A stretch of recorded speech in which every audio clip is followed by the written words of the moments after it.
Greetings, Bat family. Welcome back to Holy BatCast, brought to you by Real Fans for Real Movies. Make sure you visit our website, holybatcast.com, or find us all over social media on Facebook, Twitter, Instagram, or YouTube. Search for Holy BatCast, you will find us. And if you love the show, you want to help support us, you can do that on Patreon. You can go to patreon.com/holybatcast. As always, a big old thank you to our patrons. You guys are amazing. And we got a couple new ones to give shout outs to. So, first of all, I gave him a shout out last time, but it was as part of the mailbox. And so, I don't know if it counts. So I'll give you an official shout out to Mr. Andrew Antis. Andrew, great name. Thank you for being a patron. You're awesome. And then another new patron, Mr. Willis Ward Jr. Hello, Willis. Nice to meet you. Willis Ward Jr. Was your father Stanley? Did he name you? It's possible. Anyway, Willis, Andrew, you guys are awesome. Thank you so much. Thank you to all our patrons. You guys are amazing, and I can't tell you how much I appreciate it. We're also part of the Real Fans Podcast Network. You can check out all those shows at rf4rm.com. And as always, I'm Andy DiGenova. You can follow me on Facebook, Twitter, Facebook, Twitter, Instagram. It's all the same places. And Letterboxd. Letterboxd now, Andy DiGenova. Same as always. This episode, we are going to do a little bit of news, as we always do. Not a ton of news this week. But we'll do a little bit of news, and then we're going to do something that you guys have been asking for that we've been meaning to do for months now, but a little movie came out in March that took up so much of our time, but that's what happens when a new Batman movie comes out and you do a Batman podcast. So we're finally looping back around on Peacemaker. Joining me for all this fun and more, it's Jamie Drewley. Welcome back, Jamie Drewley. Yeah, it's good to be here. Conversation about a show that I watched 2 months ago. This ought to be nice and fresh. Well, better late than never. I'll tell you, I definitely rewatched the whole season over the past few days. So I was glad we planned ahead. Good. What's we that? can get into that when we talk. Yeah. I said, how was the second go round? But we can get into that when we get into the show. When we actually talk about the show. Yeah.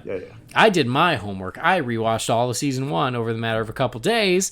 Because you know what? When you're sitting around feeding a newborn, there's not much else you can do. So me and Harley watched Peacemaker. She enjoyed herself, which is good. So 2 little baby thumbs up. Got to mean something.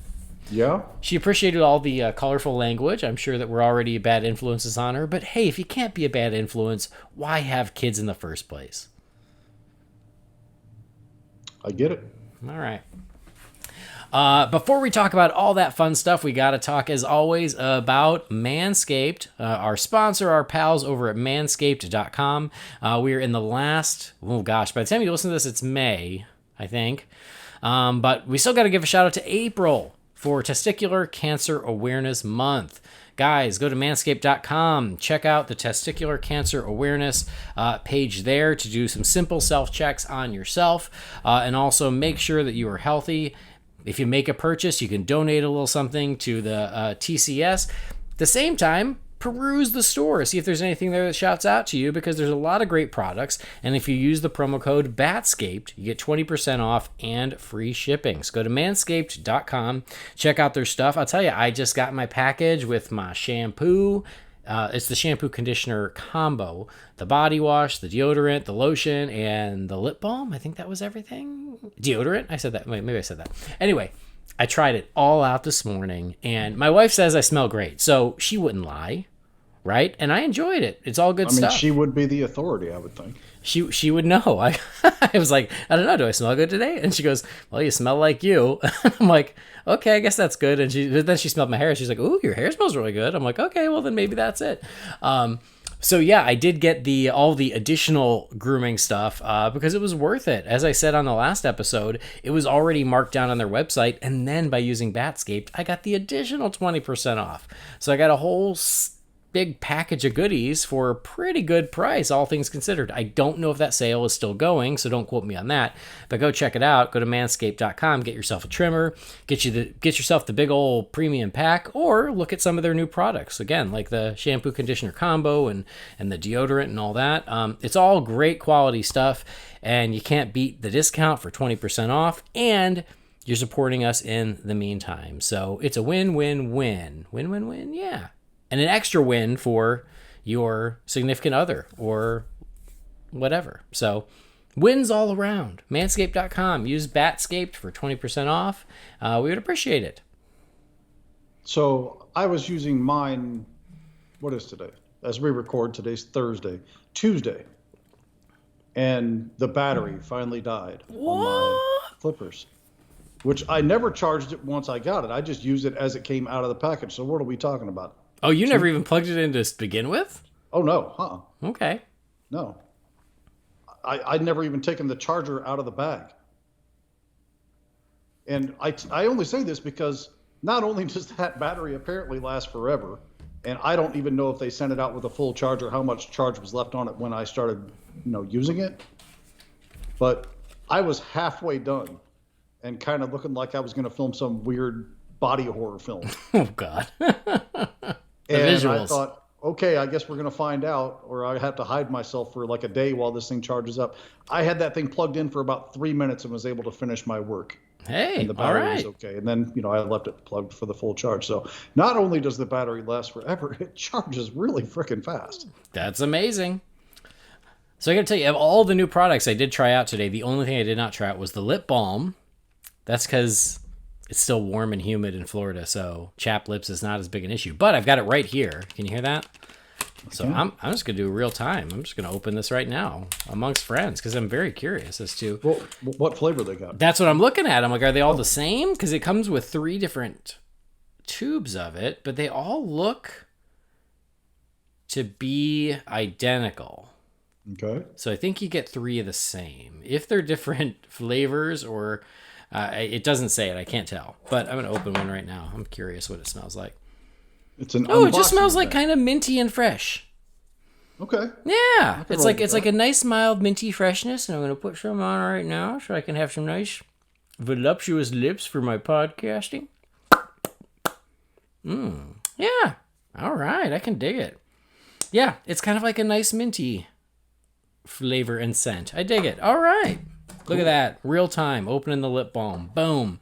I as of yet, have not received my package that you're talking about there, but I'm looking forward to it. All right. Well, I will say, with the frequency I use chapstick, these 3 tubes will last me at least until Harley graduates high school. So I think I'm set for a bit. I live in an area where chapped lips are a problem, so you can just send what you're not using to me. Yeah, I learned that once I was back in Beijing and had to deal with real winter again. I was like, oh shit, that's right. This is why chapstick's important. Because I've lived in Florida and California for my entire adult life. I forgot dealing with winter and chapped lips. So anyway, good stuff. All right, well, manscaped.com again. Use the promo code BATSCAPED. It would be greatly appreciated by us, and I think you'll appreciate it too. I think you'll be happy with everything that you purchase, and check that out. So, who's ready for some news? First little bit of news. This one was fun because you sent it to me and Brendan, and you're like, hey, do we know about this? It completely slipped my mind, apparently. It mostly slipped my mind. I would say I 90% forgot about it. There was just the faintest echo of a memory of this, and that is that there's a Kite Man animated spinoff of Harley Quinn coming to HBOMax, but it's called Noonans. It's not called Kite Man, because it's about how Kite Man and the Golden Glider are criminals trying to support their purchase of a bar called Noonans. Didn't they say Noonan's was the working title for it, though? This is what it says. It could be. I mean, it would make more sense to just call it Kite Man, but for now, it still says it's titled Noonan's. I mean, bizarre choices are made with DC TV stuff, especially on HBO Max. So, yeah, why not? I mean, but you think about it, they could have a lot of fun with the locale of a bar in Gotham where all the super criminals come to hang out and blow off steam. It's a place where everybody knows you're a crime. There you have it. So yeah, I mean, I feel like there's a lot of opportunity there, much like the Harley Quinn show, for a lot of cameos, a lot of character appearances, all coming to this bar. Yeah, of all the possible characters to get an animated show, Kite Man. This is the age we're living in, Jamie. I mean, I guess all we can say in response to that is, oh, hell yeah, right? Hell yeah. That's the only thing you can say. Yeah. So this one will be executive produced by the co-creators of Harley Quinn, Justin Halpern, Patrick Schumacher, and Dean Lorey, and Kaylee Cuoco and Sam Register. The first season will be 10 episodes, but we don't know when it will actually premiere. What's crazy is, like, we're still waiting on Harley Quinn season 3, aren't we? I feel like they've said stuff about it, but I don't know if there's ever been like an official announcement for it. If there has, I think that got by me too, or I forgot about it. But well, I mean, if they're making this, they've got to have a season 3 of Harley, right? I mean, it's been in the works, I think, since they announced it. It's just, I just feel like we haven't heard anything about it in a while. They're never in a hurry to do the stuff that makes sense, I suppose. Yeah, so we'll wait and see. But Noonan's Kite Man, I'm down. Why the heck not? I mean, we're about to spend time talking about the Peacemaker series, which I ended up really liking. Spoilers. So, an animated Kite Man show, why the hell not? And that universe for the Harley show, still to my own surprise, is a ton of fun. So spending more time there, certainly I'll take that. Yeah, for sure. So this past week in Vegas has been Cinemacon. And this is where all of the different studios come and roll out their upcoming slate. And so there was a lot of stuff that came out of Cinemacon around WB, and especially about DC films. I don't know how much to go into it because they showed trailers, teasers, footage, things like that. But as of now, none of it has been released officially. In fact, I haven't seen it leaked, but I've seen a lot of descriptions of these things. Some of it I would consider spoilery. But everything I saw was very well received. It was very exciting. Some of it was just kind of fun, like for Shazam! Fury of the Gods. It seemed like it was not very spoilery. It was just showing more of the tone and the fun that was carrying over from the first film. Black Adam, I did not see any description other than it was very well received and people are very excited about it.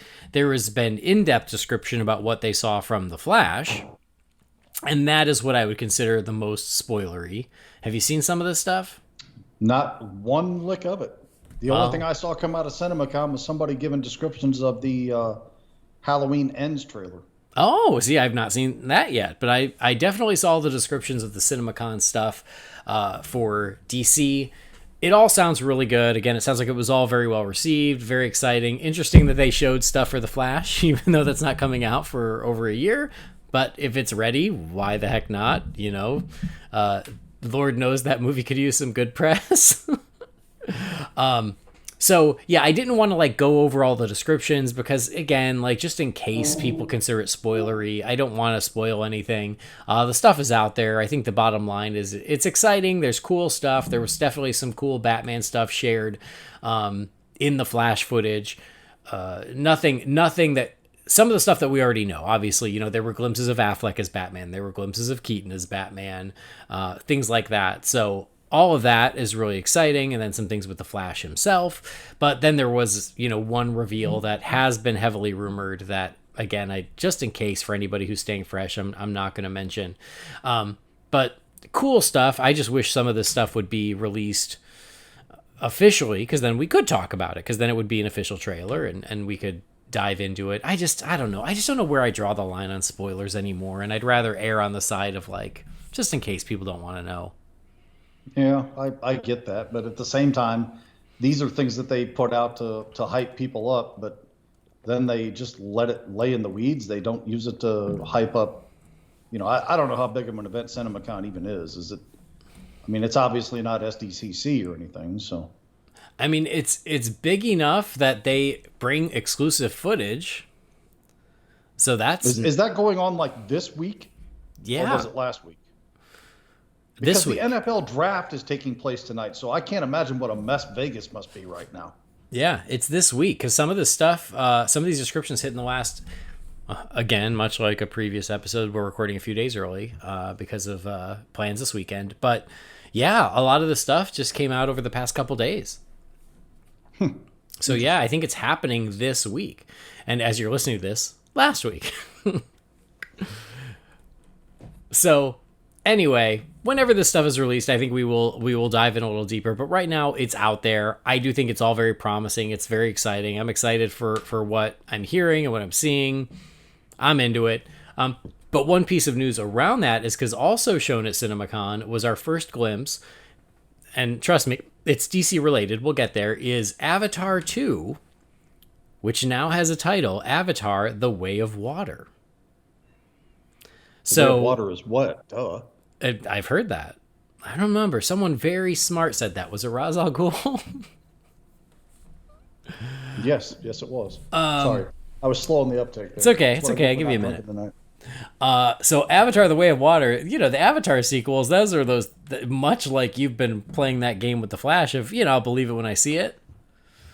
But it seems like Avatar: The Way of Water is actually going to come out this time. It seems like it is actually going to be released on December 16th. But sharing that release date was Shazam! Fury of the Gods. And so Warner Brothers did move Shazam off of that release date. They moved it forward by a week. So now Avatar is alone on December 16th, and Shazam 2 comes out a week later on December 21st. David Sandberg, who is just tons of fun, seems like a great guy, he tweeted it out and said, "You're welcome, Cameron."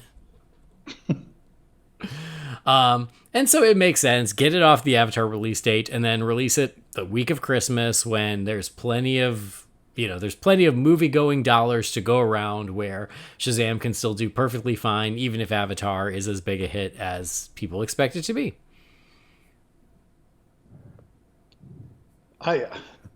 Listen, I don't really dislike the first Avatar movie. I'm so puzzled by those things. And I don't want to get into a whole thing here, but if I was DC, I wouldn't have moved anything away from that movie. I will be very curious to see how this goes. But, I really like Avatar, but I also haven't watched it since 2009. But I do like it, and I am intrigued by the sequels. But it's been so long. It's just one of those oh yeah, that is going to happen, huh? But I also, much like I say, never bet against James Wan, I also say never bet against James Cameron. Yeah, nobody's ever going to be able to convince me that Cameron didn't sell his soul to the devil. I'm not buying it. The man, it's a sucker's bet. So I totally understand sort of getting it out of its way, but at the same time, there's no reason Shazam can't be perfectly successful right alongside it. Yep. I don't know. I get tired of this whole playing chicken on release dates thing. Mm-hmm. I mean, it was Aquaman that was going up against two alleged potential heavy hitters with Mary Poppins and something else. Bumblebee. Thank you. And as I recall, history isn't necessarily going to repeat itself every time up to the plate, but as I recall, Aquaman cleaned both of their clocks. That is true, but there was certainly a lot of hand-wringing beforehand. I was never worried about Bumblebee, but Mary Poppins was a wild card, and it turned out a lot of worrying for nothing. But Mary Poppins is also not Avatar. I would say just release your movie, and people that are avid movie fans that watch these sci-fi geek fests and superhero stuff and everything else, I promise you when I say, if they're interested in both those films, they will find a way to see both of them the same day. That is true. But, you can't assume everyone's going to do that. I mean, general audience may not be necessarily the same way, but if that's the case, if Avatar is going to be this bulldozer that they're anticipating it could be, is 5 days really going to help Shazam? Well, I think that a good example and a good comparison is back in 2009 when Avatar was out there becoming the biggest movie in history. Sherlock Holmes was right there alongside it, quietly being a huge hit as well. And so there is room in the marketplace, again, especially during the holiday movie-going season for that. And I think as we discussed when they shifted Shazam to December, our hunch is the Shazam budget is pretty reasonable. And so it doesn't have to be, $1 billion blockbuster to be very successful. The first movie made just shy of 400, and it was very successful. So I think that was all factored in. Whereas even if Avatar is going to go and make $2 billion or whatever, Shazam makes 500, we're happy as pigs in shit. So I think that, they know what they're doing, and as long as movie going continues to be on the upswing, I think that there's room in the marketplace for both. I just really hope one thing, and I'll say my piece on this matter, and not DC related necessarily, but I've noticed that apparently they're going to strong arm theaters into doing this thing in 3D. Yeah. I hope that doesn't become a thing again. I know. It's crazy because it almost feels like a throwback at this point. I'm desperately clinging to my 3D TV because they don't make them anymore, and I'm like, well, there are certain things I really enjoy watching in 3D, and is when this TV dies, I'm out of luck. That's the only reason I haven't upgraded to 4K. I have 2 3D TVs in my house. One of them is a 4K, but of course there's no 4K 3Ds that I'm aware of. None of them that I have, certainly. And I couldn't tell you the last time I put on the glasses. It's been a minute. The last time I did is I did buy Aquaman in 3D, and when it came in, I had to watch a good chunk of it because when they get to Atlantis in 3D, oh, that's amazing. And you'll love this. I'm sorry, guys. This has nothing to do with DC, but me and Hunter and Michael, we've been planning. We just got to get schedules to align. They're going to come over, and we're going to do a double feature. We're going to watch Friday the 13th 3 in 3D. Oh, that's a good time. And Creature of the Black Lagoon in 3D. Oh, I wasn't even aware that existed. Oh, yeah. I mean, it was released in 3D originally. And was it really? Yeah. And I've got it's 3D on the Blu-ray, and we're going to have a little horror 3D double feature. I wonder if that Universal Monsters box set disc that I have is 3D. It probably is because okay. If it's the big box set, that's the one I have, and it's in 3D. Yeah, it's the one with 8 movies in it. And yeah, check because there have been multiple versions of the Universal Monster box set, but mine has it in 3D. But I have the 30 movie one. Oh, mine's only 8 movies. Yeah, so check and see. But yeah. All right then. Anyway, sorry about the 3D tangent, but yeah, it is funny because I heard that is when they screened the footage for Avatar, everyone had 3D glasses, and I was like, oh man, I don't miss that. And only because you brought it up, I saw Friday the 13th 3D, an art house place down in Indianapolis when we were living down there while Kimbra was finishing school. It was Halloween week. It was maybe October 29th or 30th. And they had a showing of that in 3D, and it was a packed house, 200, 250 seats in this theater. You know me, I normally don't appreciate a crowd when I'm watching a movie, but the energy in that place was one of my best cinematic memories. It is such a good time watching that with a crowd of people in 3D. So even though there's probably just going to be, 4 or 5 of you in the room, that'll be a good time. Yeah. You'll enjoy that. For sure. All right. Sorry, guys, for the tangent. But anyway, Avatar, The Way of Water is coming. I am looking forward to it. I'm not going to lie. But I'm looking forward to Shazam more. And yeah, so I'll see Shazam in a theater. I'll wait till Disney Plus for Avatar. Right. I didn't see the first one in the theater. No sense in breaking that trend now. All right. Anyway, one last big piece of news from Cinemacon. It is news that is not news at all, as far as I'm concerned. It's non-news. But this is a Batman show, and I'm going to mention it. The Batman, directed by Matt Reeves and starring Robert Pattinson, is officially getting a sequel. The devil, you say? Yeah, there's your shocking news for the week. Pick your jaw up the floor. Comb your hair back because it's been blown back. And yes, they're moving forward on a sequel to The Batman with Matt Reeves and Robert Pattinson returning. Matt Reeves gave away this big humdinger of a revealing statement. He said, "I'm excited to jump back into this world for the next chapter." I got to tell you, I'm a little surprised by this, given the first one being a flop that didn't even make $1 billion. Right. Okay, that joke's played. I'm not going to even say it anymore. It's freaking ridiculous. People are still saying it too. I mean, just stop. Again, yeah, this is a shock to no one, and I think that's what I saw more than anything was people going, "Well, yeah, of course," and makes perfect sense. Great, let's do it. The Batman 2, the Batman Dark Victory, whatever you want to call it. This Batman. Oh, the Batman, this Batman, and then that Batman for the third one. This and that works out. Yeah. Okay, good. I'm into it. We'll roll with that. Call him that and tell him.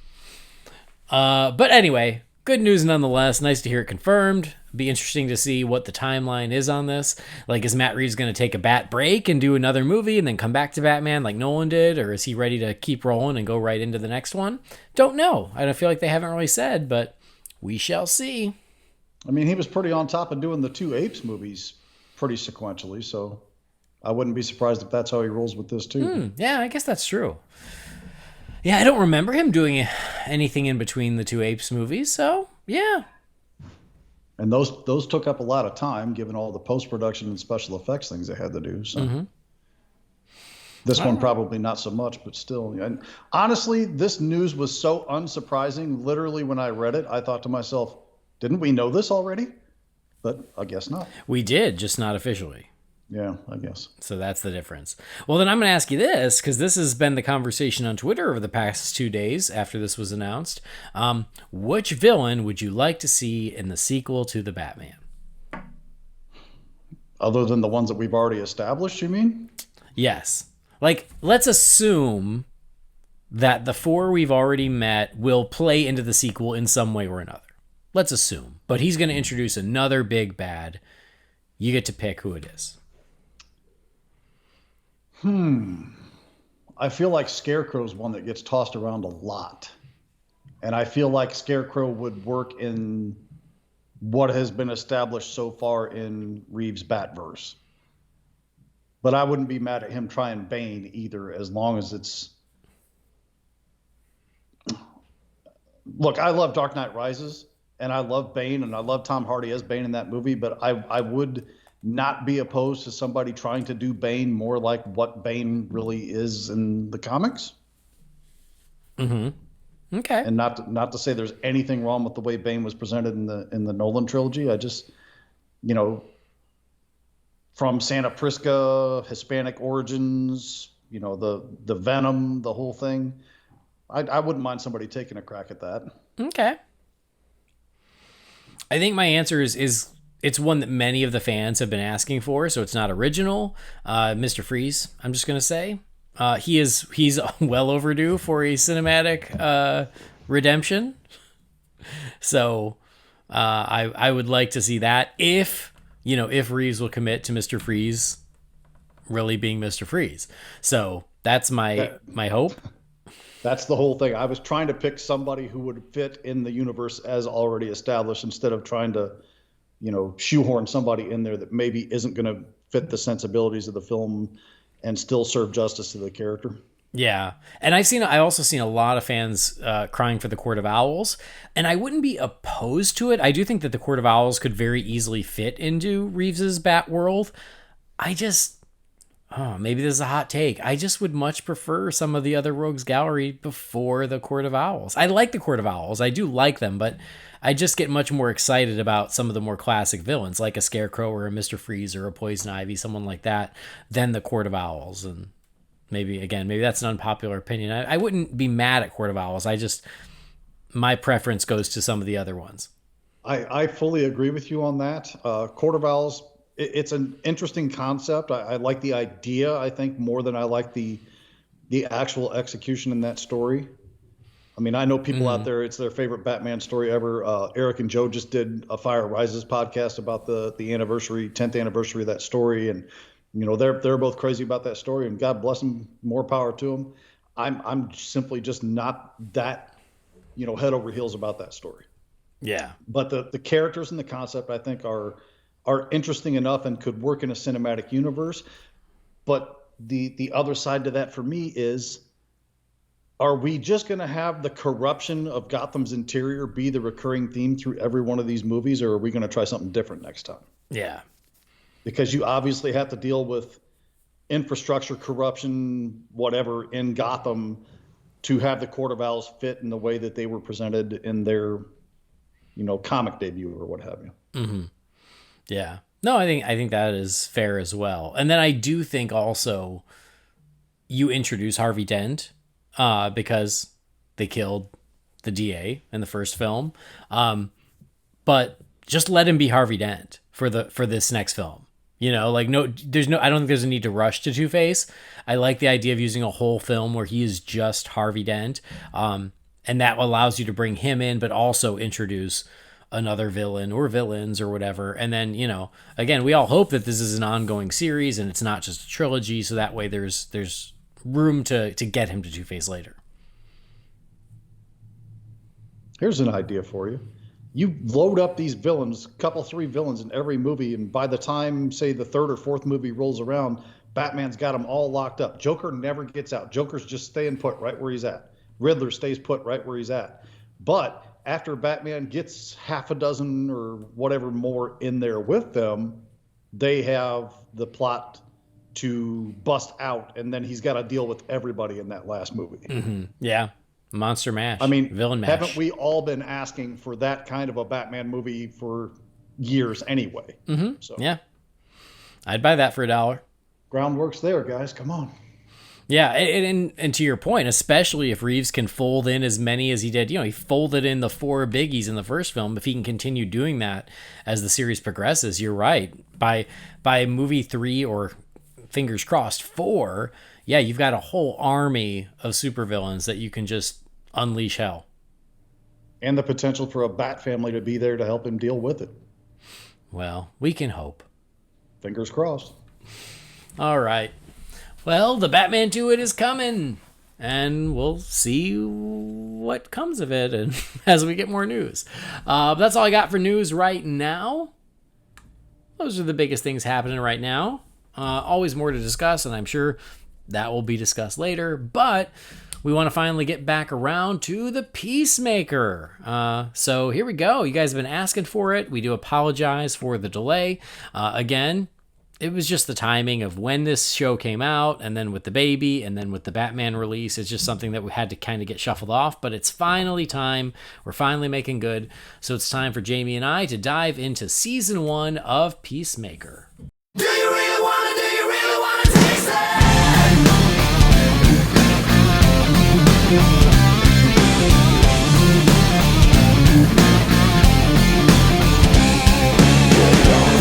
Make a move extreme.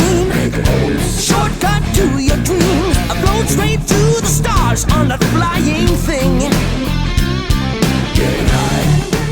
All right. Peacemaker was written, all 8 episodes, by James Gunn. Many of them he directed himself, but then he did have some additional help in directing different episodes from some of his pals. Picking up literally right where the Suicide Squad left off, we have got Chris Smith, Peacemaker, waking up after recovering from his wounds in the Suicide Squad. We thought he might be dead. He survived, and now he's about to go on an adventure of his own. He teams up with this team from Argus to stop the Butterflies. Kind of a ragtag team. 2 of them from the Suicide Squad. Harcourt and John are both from the Suicide Squad, with some newbies as well.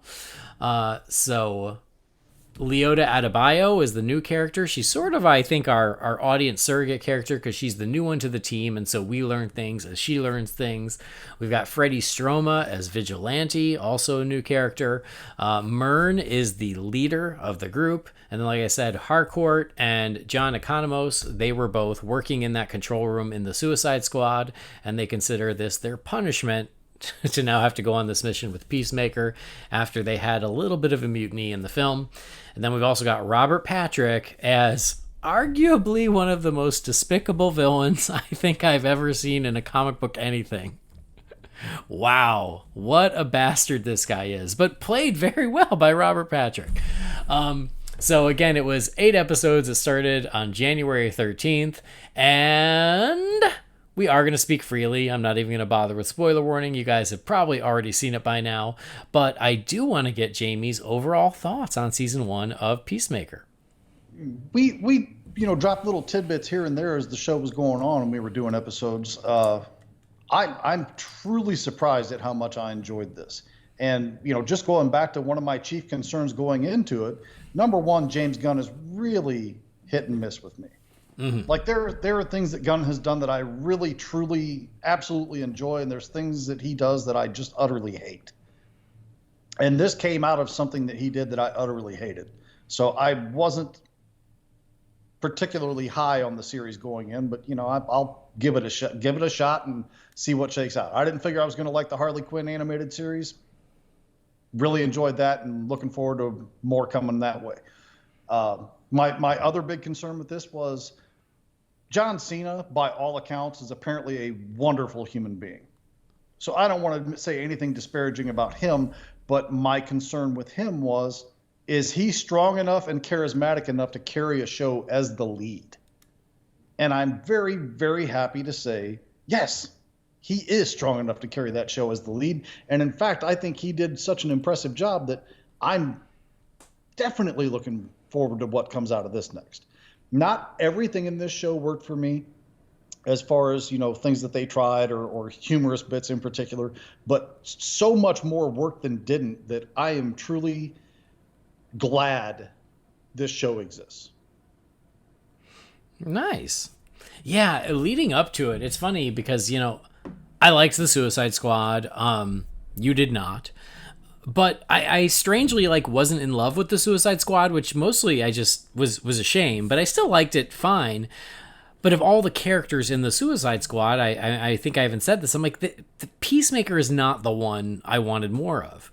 And so going into this show, I was like, of course I'll watch it, but I just wasn't that excited about it. It was more just like, okay, sure, if this is what you want to do, why the hell not? What else am I going to do in January? It's fine. So we all walked in just with very tempered expectations of being like, meh, give it a shot.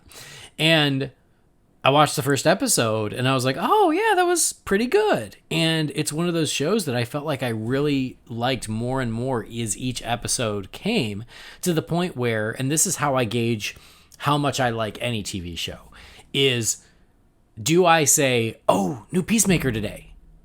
If I say that, I like that show. And that's what I found myself doing, being like, oh, that's right, tomorrow's the new Peacemaker, which means I was into it. So this was such a nice surprise. Not that I didn't want to like it, or not that I wasn't looking forward to it. I just thought Peacemaker was an odd choice, but it's a really damn good show. Like you, I feel like for me, James Gunn doesn't always work. But for this, I really like what he did with this. I agree that it's not perfect. For me, it's probably the same as you, but I just think it bothers me less. Is just sometimes the humor gets a little out of hand. For the most part, I found it very amusing in this, and some of it downright hilarious. But there were a couple of those moments that very James Gunn, where there's an emotional moment and it has to be broken up with a joke. And for the most part, I forgave it. But then there's one part towards the end where they did it, and I was like, this was not the time. But aside from that, I really liked it. I agree with you. John Cena, I think, really has grown as an actor, and even more so here, than what he did in the film. He grew so much more in this. And I remember coming out of the film being like, I'm still mad at him. I'm mad at what he did to Rick Flag. I'm still pissed about this. And I thought it was so cool that the show not only acknowledges it, but it makes it such a huge part of his character arc, where he's haunted by what he's done to Rick Flag. And Rick Flag's final words to him of Peacemaker, what a joke, have been haunting him ever since. And he feels horrible about what he's done. And I wondered if this show would get me on his side, because the whole time watching the Suicide Squad, I was not on Peacemaker's side. I laughed at some of his antics, but I didn't like the guy. But this show really did make me like him. And what's funny is that's what the whole show is about, is as it starts, it's like everyone hates him. Everyone thinks he's a dick. He even says, I'm a piece of shit. Everyone calls him that. And then as it goes, and as he creates these relationships with the rest of the team, they start to see that this is just like this facade and there's more to him, and they start to appreciate who he is, and he starts to open up a little more, and it got me. It really hooked me in, and I loved watching him grow, and I loved this team. I loved the characters. I liked the way they bounced off each other. I liked that it was very funny and very much a character study, but didn't skimp on also just the comic book craziness as well. So to me, it checked a lot of those boxes, and I loved it. By the time it was over, I was like, man, I'm really bummed it's over, because I want more. And I was really glad that they announced they were going to do another season, because this was just such a great surprise to me. Yeah, I think we're pretty much on the same page with it then, because like you, I mean, there are shows that I have on my watch list that I'm, like I just a couple days ago finished Doom Patrol season 2. Mm-hmm. But I get up before anybody else in my house. I usually get up between 5 and 6 o'clock in the morning, and I let the dogs out, feed the dogs and cats, and I'll sit down and have my morning coffee. And once a week, after about episode 3 or 4, I would turn on the TV and I would watch Peacemaker at 5:30 or 6 o'clock in the morning. The day that it came out, which if you would have told me after the announcement of that show up to the day it premiered that I was going to be doing that, I'd have laughed in your face. Mm-hmm. But no, it got me.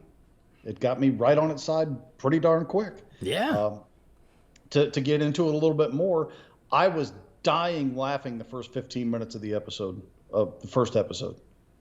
The whole bit about Aquaman having relations with the fish. I mean, for some reason that joke's still making me laugh 3 months later. And it kind of tapered off a little bit for me, and I thought, okay, now it's a James Gunn show. And then episode 2, I watched it. I'm like, yes, this is definitely a James Gunn show, and I stuck with it. And then I watched 3, and I was like, okay, we're on the upswing from 3, and then from 4 on, I was just like, hell yeah, let's do this. Mm-hmm. Yeah, for sure. And so I think other people that watched the show probably got deeper into it than I did faster. But this one had the baggage for me, again, of being spawned out of a movie that I did not care for at all. So it had to work a little bit harder to win me over. Yeah. But it did. Mm-hmm. So, I mean, that's the positive side of that. Yeah. No, I will agree with you. Like I said, I think every episode I liked more than the one that came before. Great soundtrack, which is to be expected from James Gunn. I think he prides himself. I think he writes his scripts around the songs he's going to use and not the other way around. He's so music focused, but the music choices so fit with who Peacemaker is. Like just being super into like 80s hair rock, I thought was such a great choice, and that was really fun. Eagle-E was amazing. My favorite character in the whole show. Eagle-E is just great. As I predicted. I love and it. like the effects on Eagle-E are great too. Oh yeah. Like he's so well done. And when he finally gets in on the action somewhere in the middle, probably around episode 5 or 6, and he starts taking out cops, and you're like, oh hell yeah, Eagle-E, let him have it. It was nice to see Eagle-E get into the action. And I had forgotten that Eagle-E has a close call there, because Peacemaker's dad like spikes him onto the highway, and man, I tell you, I felt a lot of feelings for a computer-generated eagle, but he's so great. It's because of the hugs, man. You feel the emotion because of the hugs. Eagle hugs. Who doesn't want an eagle hug? And I love how he's like all kinds of into eating bags of chips. For some reason, I found humor in that. Right. Stupid as it was. I mean, who feeds their eagle chips? They're like, I think they're trying to get him in the car. It's like, I think it was episode 6. It's whenever 5 or 6. Not long after what you're talking about, when he gets in on the action, and they're trying to get him into the car, and Vigilante can't get him in the car, and he's like, shake the bag of chips, and that's what gets him to get in the car. Yeah. I chuckled at that for a good minute. Yeah, Eagle-E's awesome. And I love the whole, like, oh, he thinks Eagle-E is his best friend, and Vigilante's like, I'm your best friend, and he's like, no, Eagle-E's my best friend. I loved Vigilante. For me, I think he almost stole the whole series. What a great surprise. Freddie Stroma, I thought, was terrific. I don't know a lot about Vigilante from the comics. I think we, as you said, we discussed the show briefly as it was airing, and I was like, yeah, I don't know what Vigilante's like in the comics. My guess is not like this. But if there's some random D-list DC character you're going to dust off and just do whatever you want with, I have no problem with doing that with Vigilante, because I think he is a hoot. And the episode where he gets himself thrown into prison with Peacemaker's dad, that was his high point. If you ask me. My God, that scene was like, okay, sold. This is the best character in the world. When he sits down, he's like, let's all talk about our favorite contributions of Black Americans to American culture. I'll go first. Oh my God, that whole sequence was just amazing. And Freddie Stroma he's so damn charming, because Vigilante is kind of a psychopath, And they acknowledge that. They're like, yeah, he's a psychopath, but we kind of need one right now, especially because there's the moment where Peacemaker freezes up about killing these kids, even though they're butterfly kids. And Vigilante's like, just move over. And he just does it. And it's hard to make like a character like this who is just so unrepentant about killing. And there was funny things that like they didn't even acknowledge them as jokes when he's talking about like, oh, you know, when I find a child molester or a murderer or someone doing graffiti and I murder them, don't you think I feel bad about this? And like someone doing graffiti, he's murdering people who do graffiti, which is like ridiculous. And there's a couple of moments like that where he mentions this very innocuous crime that he kills people for. And you're like, oh my God, but he's so charming. Like you buy into it. And it's worth noting the costume is perfect. I love it. Yeah, I agree on all counts there. I don't know him as an actor. I don't know Vigilante as a character. And I mean, I think he got me pulled in quicker than just about anybody else in the show. Yeah. Other than Eagly. I mean, Eagly's my MVP, of course. But Vigilante, and honestly, right behind Vigilante for me, as silly as it may sound, Judo Master. Yeah, Judo Master, right. I love how he's always eating Cheetos. Yes. Eating total junk food. Yeah, I found that so amusing. He's always got a bag of Cheetos. But I mean, he can deal the business. Like he held his own with anybody in that show. And I thought it was amazing when they were, you know, up on that hilltop doing the mission to assassinate this butterfly family, if you will. Mm-hmm. And he just comes up there and he's just laying into everybody. Yeah. By himself. He's got no backup doing this. And I'm like, wow, that's real impressive. You know, which, you know, martial arts are kind of a soft spot thing for me anyway. So seeing somebody come out and do that sort of thing in a pretty comic book accurate costume, no less. Mm-hmm. I mean, I don't know that character particularly well and how he was portrayed or anything else, but, you know, looking at pictures of comic frames and whatnot, that looks like it came pretty much right up off of a page. It's pretty close. What's funny is I assumed that he was from the comics, but I had never heard of him before. So I Googled it. I knew Vigilante. Like, I could recognize him, pick him out of a lineup, but Judo Master, I was like, I assume he's from the comics, and I Googled him, and I was like, oh yeah, sure enough. So I thought that was really cool too. And obviously James Gunn loves the most obscure corners of the DC universe, and I respect that, of being like, hey, I'm going to use Vigilante, I'm going to use Judo Master, and yeah, like just unabashedly in this comic book costume. And he's so little, and he's so funny. Like the back and forth between him and Peacemaker, when Peacemaker is captured in the cavern, in that same episode where they're supposed to kill the senator. Vigilante kills his family, but doesn't get the Senator Goff, who becomes the main butterfly villain. And they're down there just bouncing off each other, like talking shit at each other. And there's a moment where Peacemaker says, oh, you know, I'm gonna kill you and keep you and replace my Achilles tendon with your whole body. And you'll only exist to like help me wiggle my toes. Something like that, where I was like, it was really good. You don't hear a lot of banter quite like that, you know. You hear the likes of John McClane telling somebody he's going to effing kill him, effing cook him, and effing eat him. You know, that kind of stuff always, you know, gets my fist up in the air. But that conversation was it was something. Yeah. Well, and I saw the actor who played Judo Master, and his name is Nut Lee. And James Gunn described him as a dick that loves Cheetos. That's accurate. But like I saw him on Twitter just like being super proud of what he did, and he is a scene stealer. I really liked him too. You're right. To go back, like, we can't talk about the show without talking about the opening credits. Okay. Here's the ride I can't go with everybody on. Oh, no. I don't Why really do you have hate an fun? issue with it, but I mean, everybody was talking about how it was like the opening of this show. You can't skip it. It's the greatest thing ever. Listen, I watched it twice. I skipped all the rest. Oh. Yeah, the song is so damn catchy. I'll never skip it. Nothing really wrong with the song, but I mean, I don't need to watch a dance number every week before I get into a show. Yes, you do. No, that is incorrect. You do need to watch a dance number every week. No. It's good for your soul. It's good for what ails you. Okay.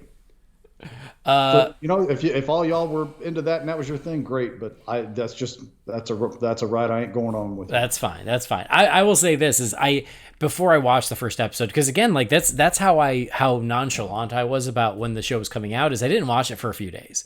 So when it came out and I saw people go, "Oh my God, best opening credit sequence ever," I do think it was oversold a little bit. I think that's fair, but I still loved it. And what's so weird about it is how like none of them are smiling. They are all just like have this super straight face while they're doing this ridiculous dance. And the song, like it's an earworm.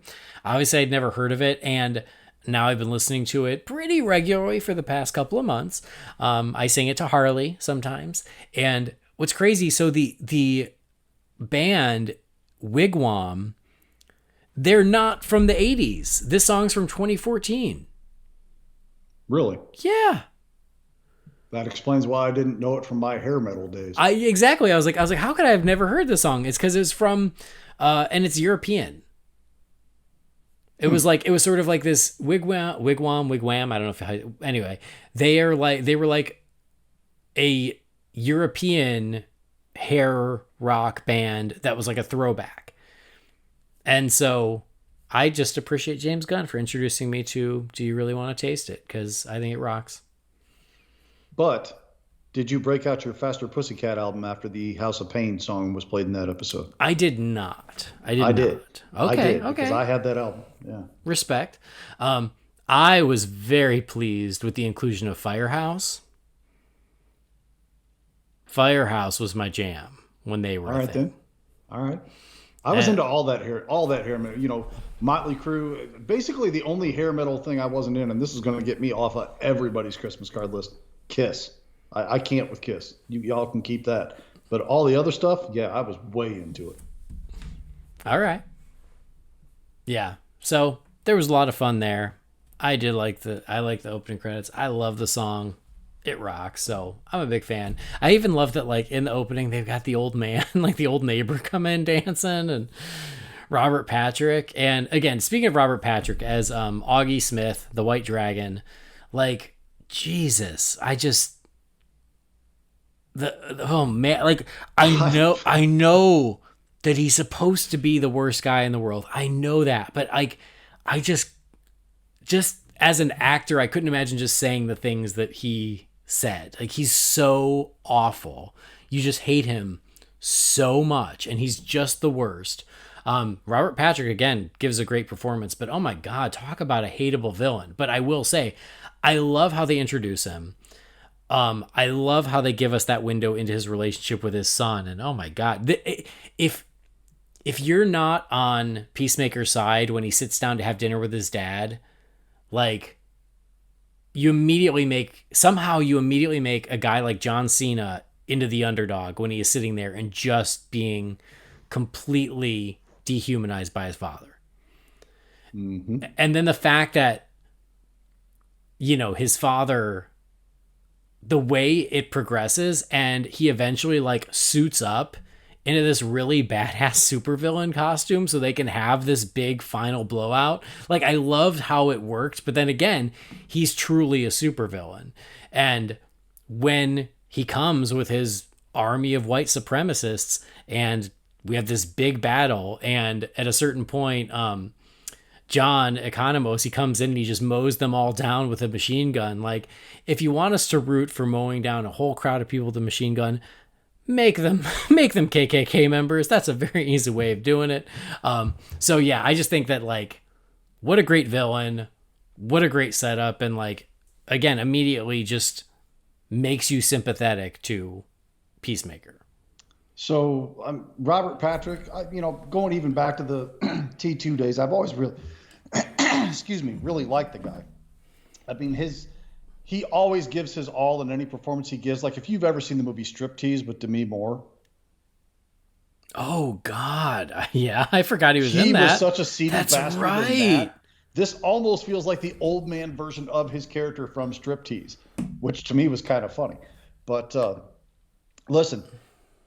I don't know quite the right words to use here because I don't want to give any credit to a character that's that much of a rotten son of a bitch. But to credit Robert Patrick, he's now on my list with Rape Fiennes and a few select others that if I ever see them, even though I have a clear separation of reality and fiction, I'm going to punch him. Yeah, yeah. Because he was just that bad, but still that good at being that bad. You know what I'm saying? Yeah. He sold it so well. And I don't even want to give the character any measure of credit, but I mean, I have to say it. And I'll just come out and say it. That costume for the dragon was freaking amazing. Yeah, exactly. That's just it. Is like he works as a great villain as just his father, but I do appreciate that at the end of the day we're watching a comic book show, so let him wear this badass supervillain costume and have this really big, climactic battle with his son, and then it does come back to a very real place and a very emotional place, and that's where I was talking about where when he kills his dad, like it's a great moment and he starts weeping, and then that's when Vigilante starts making jokes, and I was like, this is the one time you should not be doing this. Yes. That was the one time where I really couldn't give it a pass. The rest of the show didn't bother me. Honestly, it was fine. I laughed at a lot of jokes, even the ones that didn't work. It was okay. But this was like such a big emotional moment. This was the time you just let it play. Yeah, I agree. But I was glad he shot his dad. Oh, I was so glad. Right? Like, oh. But then it's also really great that, like, just because his dad is dead doesn't mean he's not going to carry him with him for the rest of his life. Right. And, even the flashbacks to the stuff with, his brother and what happened there, that he was a bastard character anyway. Yeah. Unquestionably. But that was the moment where I went from hating him to really effing hating him. Yeah. Yeah, like the moment with him and his brother sitting there, and I think they're singing Home Sweet Home by Motley Crue, right? Yeah. And like rocking out to that. And they said something funny. We're like, oh, it's such a lame song, but it rocks, or something like that. Which is like, I feel like every hard rock hair band in the 80s had that, where like they had like their big hit ballad. It's like, oh, here's a soft one, but it's still got a rock. Every rose has its thorn. You were not a hair metal band if you did not have a power ballad in the charts. Exactly. Man. It was part of the deal. But yeah, like to see him and his brother have this like great bond and them just chilling out, and then it's like, oh, it's time, and then you realize that their dad makes them fight for money, and it goes bad. And again, like it's a really tragic and effective backstory for Peacemaker. And then later on, where they cut in the guilt of what happened to his brother with the guilt of Rick Flag. Yeah, was really well done. Yes, excellent, good writing there. Excellent writing there. I was very happy to see Amanda Waller pop up for a little cameo. Yeah. I thought that was great. I was hoping to see a little bit more of her, but, take what you can get in those scenarios, I guess. I mean, Viola Davis, what a freaking perfect treasure. Amanda Waller. Oh, my God. Fantastic. Like, even if you're not going to do more Suicide Squad movies, find a way to keep using her. Whether it's in the Peacemaker season 2, whether it's whatever else James Gunn's got planned for, he said he's working on something else, but we don't know what it is. Man, like Viola Davis, just perfect casting as Waller. And the more we can use her, the better. But yeah, when she popped up in the pilot, I was like, oh, great. I love that she's here. I swear they went to her house and just shot it there. Probably. Because she's just in a house the whole time. And I'm like, I think they just went to Viola's house. And James was like, can I swing by on Saturday with my camera and shoot a cameo? But it's okay. I'll take it. I'm happy with it. That's great. So in respect to that, am I really slow on the uptake, or was I just not paying attention to the clues that I can't even pronounce her name. The girl was her daughter. They say it in the first episode. So you must have been looking at your phone. Yes. Maybe. That must have been. Adebayo. Okay. Thank you. Adebayo. And I loved her too. The actress is Danielle Brooks. I thought she was awesome. Like a very unexpected choice for this type of role. She doesn't look like a secret agent, but I guess that's the fun of it. But she was great. And I think she was really the heart of it. And yeah, no, in the very first episode where she's on the phone with Waller and Waller is giving her orders, at the very end, she goes, "Okay, bye, Mom." And it was like, oh. I must have gotten up for a second cup of coffee. Yeah, it's pretty quick. It's pretty subtle, but like she says it. And so you were distracted by a coffee or a dog or something. And like these things all have a tendency. Brendan sending baby pictures. I don't know. Well, you've joined that club now, so. What? No. Don't be ridiculous. I would never. Yeah. I can't help it. She's so pretty. I just can't help it. She is. She's absolutely gorgeous. It's adorable. ridiculous. I can't even handle it. I just want to grab the photo on my phone and squeeze the cheeks, but it just isn't the same. I just annoy the shit out of her, kissing her and telling her how pretty she is. That one you put up yesterday, I think it was, about where she had the bottle, but like her hand was up of like, please no more pictures. Yes. That's great. Yeah. Anyway, sorry. But yes. It's. I want to address this because I was going to say it a minute ago and I got sidetracked. I for some reason when they went into like the lair or whatever you want to call it, the lab, and they had all the different helmets that did all the different things. Yeah. And I thought to myself, this is freaking ridiculous. Why wouldn't you just develop like a helmet that did like a couple or 3 or 4 of these things? You know, there has to be a way to work this in, even if you have to make the helmet a little bit bigger. So that was kind of an eye roll thing for me. But the fact that he's hauling around this duffel bag with like 5 helmets in it, and they pay it off so well by the end with, you know, each helmet serving its purpose or what have you. Yeah. I had a really good time with that. Yeah, I agree. I thought that was really cool too. Again, even when he's picking up his helmet from his dad, though, that scene is he's like, I didn't give a second thought to you while you were in prison. These were all from before, but hey, whatever. They're just sitting here, and I'm like, God, you're the worst. But yes, I thought it was very clever that all the helmets had different abilities. I don't remember that from the comics. I don't know if that's in the comics. A bigger Peacemaker fan than me would know. That's the cue for Jay Yaws or Robert Reinecke to tell me. But yeah, so I don't know if that's a James Gunn invention or if that's just a piece of Peacemaker I never came across in the comics, but I thought it was very cool. And then you're right. I really liked how it paid off by the end of them using, or even at the end of the pilot, after after he has sex with the Hard Rock chick, which I enjoyed that scene. And then she goes crazy and she tries to kill him. And I definitely appreciate the big underwear brawl. It's so fun of them just throwing each other through the walls while the Hard Rock is playing. And then when he gets the helmet on and just like vaporizes her was so cool. Not my favorite moment, but I see where you're going with it. I liked it. I was like, that's badass. But anyway, to set up the Sonic Boom helmet and then to see how they use it at the end to kill a lot of the butterflies, I thought was really well done.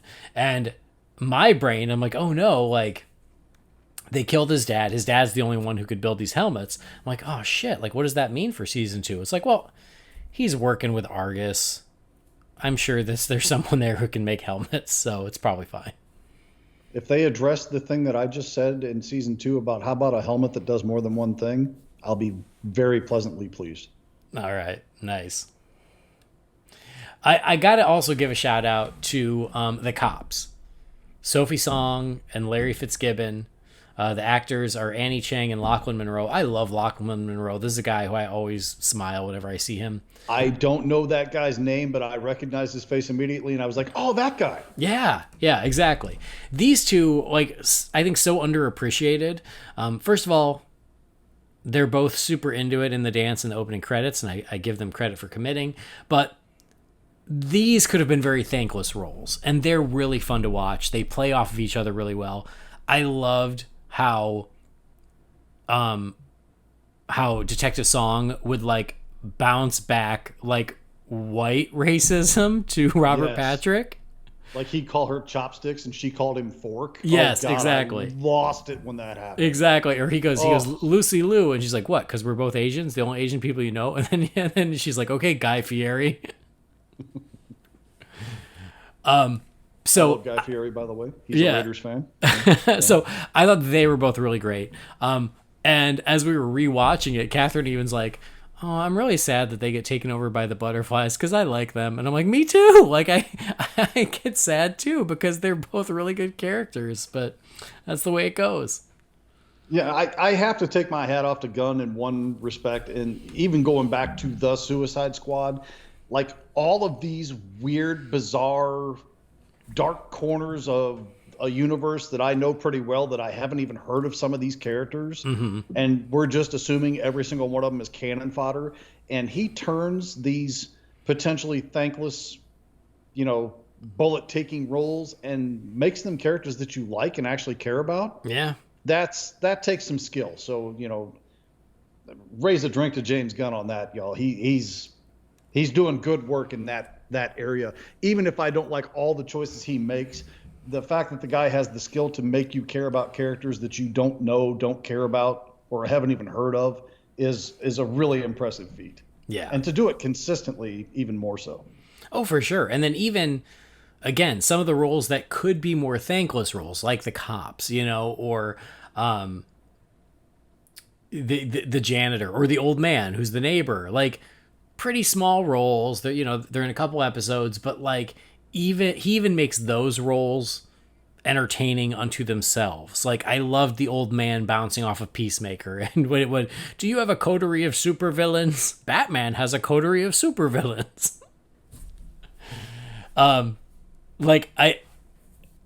He tries to make every character memorable in their own way, and I think for the most part, he's very successful at that. Yes, I agree.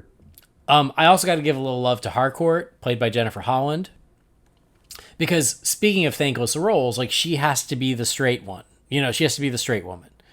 Everyone else is goofy and funny and silly and whatever, and she has to be like the super straight-laced, no-nonsense one, which is probably a little frustrating. We're like, I want to have fun too. But she's great in it. She commands the screen, and she has her moments as well. She finds those moments, and she has some really funny moments by being the straight woman. Like I always said, like in Men in Black, Tommy Lee Jones is so funny because he never cracks a smile. So the things he says are funnier. And I feel like she's the same way. She has some really good lines, but she says them so straight-laced that's what makes them funny. She's not trying to be goofy, and I think that's her strength. So I thought she was really great, and especially like really grounding for the team. And when she has to step up and take the lead of the team, you totally go with it. She was one of them that took me a little longer to warm up to. Like I didn't particularly care or about her or care for her until she just got a little bit further on and a little bit more developed about halfway through the season or so.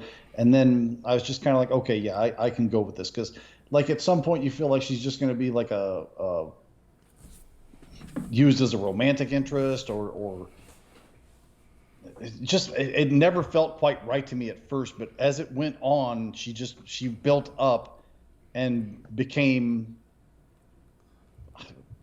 it sounds really dismissive, but worthwhile by the end.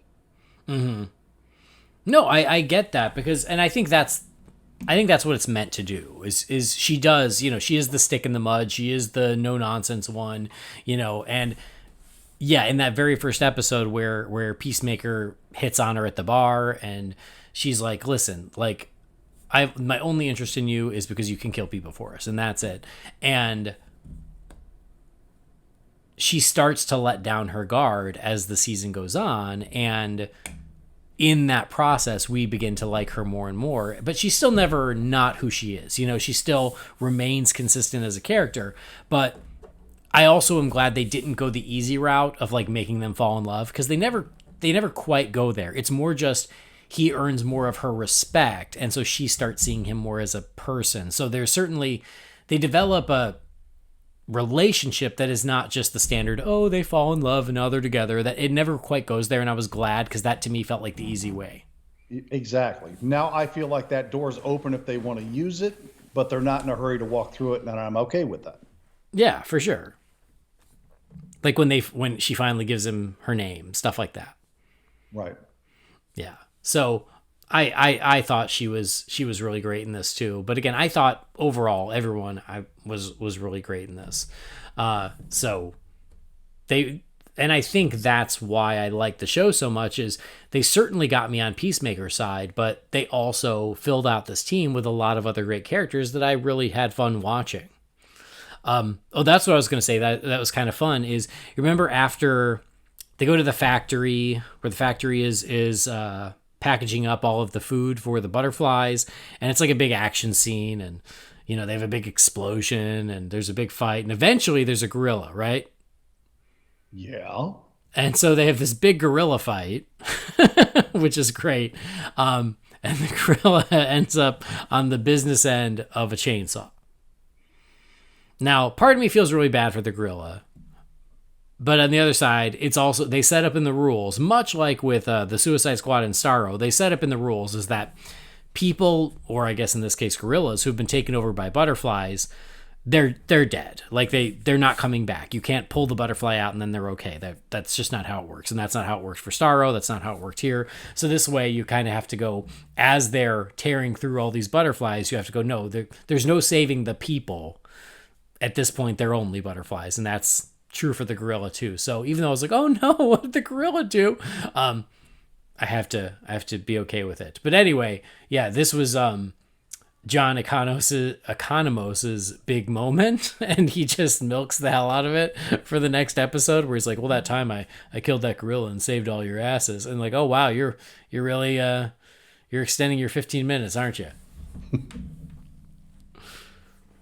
Just some of the back and forth banter they had while they're rolling around in that panel van was, or it wasn't an RV, or yes, I don't even remember at this point, was really good. You know, he'd always have like the road music playing. With there's no wrong stuff. time to rock. Yeah, and just, I don't know why some of my favorite exchanges just happened when they were rolling out on the street, you know, going from point A to point B in that thing. Mm-hmm. Oh, it felt almost natural at that point, because sometimes, especially when it deals with Gunn's particular brand of humor, some of that stuff can feel really forced, and it did at times. Like when he's sitting at the table and they wound up having like a post-credit sequence of him, like, I assume he was ad-libbing and just riffing. Yes. And firing all of these insults just left and right. And, you know, it's funny for a minute, but eventually I just get tired of it. And I'm like, okay, I'm over this now. I never felt quite that way about, even if a joke didn't make me laugh, I still didn't mind it in those moments, because it felt like a natural conversation instead of a bunch of actors sitting around trying to outdo each other on a improv stage, you know? Mm-hmm. Yeah. Well, and at the end of every episode, there was something like that where it's obvious they were improving the scene, and it was just a section of it that didn't make the final cut, so they put it at the end, which was really fun. For a certain amount of time, yes, but eventually I just, yeah. Anyway, I have limits with things. Let's just put it that way. Yeah. But this is what I was going to say, and I distracted myself, is after the gorilla death, after that whole sequence, and they survive and they get rid of all those butterflies and they destroy all the food, they're driving back in the truck and they're playing the song, what is it, the 11th Street Kids? Mm-hmm. And Harcourt takes a picture of them and then texts it to everyone later, where they're all just smiling and laughing and having a great time. Jennifer Holland, who plays Harcourt, she really took that picture on her phone. So the picture that they used is the one she literally took as they were shooting. Oh, nice. Because yeah, James Gunn tweeted it out. I remember this when the show was airing, going, "Oh yeah, Jennifer actually took this," and it just turned out perfectly. So I thought that was just really cool that they actually used the real picture. Yeah, it's a nice touch. So yeah. So the one scene that I wanted to make sure I called out when we had this discussion, and it's so dumb, but for some reason it just made me laugh. And you'll have to say her name for me again. I'm sorry. Adebayo? Yes. She had like that battering ram helmet, or the rocket helmet, or whatever the hell they called it. And she was using it, and she's like borderline not being able to stand up anymore from using it. Mm-hmm. I was howling laughing during that sequence for some reason. I don't know why. It just hit me exactly right, but I was dying at that. Mm-hmm. Yeah. Well, and I love the payoff of that, where she ends up flying right into the cow. Yes. And falling out and just being covered in goo and guts and everything. Yep. But yeah, that was awesome. speaking of the cow and that big finale, I do think that the show also works in that it really does escalate. I think they do a really good job of spacing out the character work and the humor and the action and the story and everything. But it really does build to, I think, a really great climax that I don't think would be out of place in a big superhero movie. Like, I think the climax is that satisfying that it could also be the climax of a big movie, and I would feel good about it, of them invading this farm and just going ham on all these butterflies at the same time trying to kill the cow. But the moment where Goff, because he ends up saving Goff as a butterfly and he's feeding him and there's this sort of connection, then Goff takes over song and Goff is like, well, I don't want to hurt you. I want you to listen to me and I want you to join us. And from the very first episode, Peacemaker is very upfront about, I took a vow, and is that peace at all costs. It doesn't matter who I have to kill to get peace. That is my vow. And then at the end, he is faced with that by Goff, because that's their vow too. The butterflies is, it doesn't matter. There will be sacrifices, but it's worth it to save this world. It's worth it to have this peace. And he now has to put his money where his mouth is. He thinks that's what he wants, and he chooses against it. So I just think it's a really nice way to come full circle on this vow that he swears by. He swore by it in the Suicide Squad and throughout the course of this show. And it turns out that there are things that are even more important than that. Because when Adebayo asks him, why didn't you do it? You know, this is what you say you stand for. And he said, because I knew they would hurt you. Where now he puts these friendships ahead of that. And I just thought that was a really great way to bring his arc to a close and to essentially be faced with someone who says they want exactly the same thing he does and then still see differences in that. Mm-hmm. Yeah. His character arc moving through the way that it did felt very complete, probably not quite the right word, but balanced, I guess, and satisfactory, which, again, when I'm watching a James Gunn thing, I tend to look at it probably more harshly than I need to. But in this case, it paid off really nicely. And I thought it was very well done in most of the characters' cases, actually, not just his. But yes, I guess that was a long-winded way of saying, yes, I agree with you. Mm-hmm. Right. No, it's well done. It's well written. And I do think that overall the character work is really strong here. You know, the bouncing back and forth with John and with Adebayo. And I did like how they set up Adebayo's arc of like her being like, I took this job for my mom to make a little money and then I'm out. This is not what I want to do with my life. And then towards the end, she just sort of embracing, I'm actually good at this. This is actually something I can get behind, and her just embracing her own fate and her own ability that maybe she's a secret agent after all. Mm-hmm. How about the moment where when they take Eagly to the vet? Eagly survives, thank goodness. Yeah, if the Eagly did not survive, I was not going to be pleased. I don't think anyone would be pleased with that. And Vigilante's like, we have to kill these vets. And they're like, you don't need to kill these vets. He's like, no, they know our secret identity. And they're like, what are you talking about? And they're like, well, and then there's like they're riffing about a nurse, and they're like, dude, you're a bus boy. He goes, now we really have to kill them. And they're like, no, we won't say anything. And they're like, listen, we'll just tie them up. It'll be fine. And he goes, okay, but we can't use duct tape because that'll hurt their skin. And they're like, wait a minute, you just wanted to kill them, but now you're worried about their skin? And he's like, yeah. I thought that was very funny. I really like that.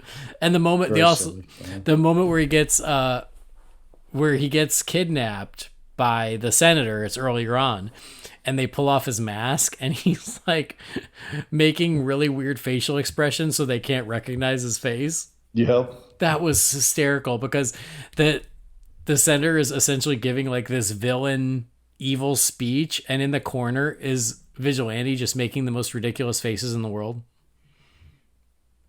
I love that. There was something I was going to say. Vigilante, Eagly, vets. Oh, I don't know why, but I found it interesting that they called back to him for the first 3, maybe even 4 episodes. That couple in the apartment next door. Yep.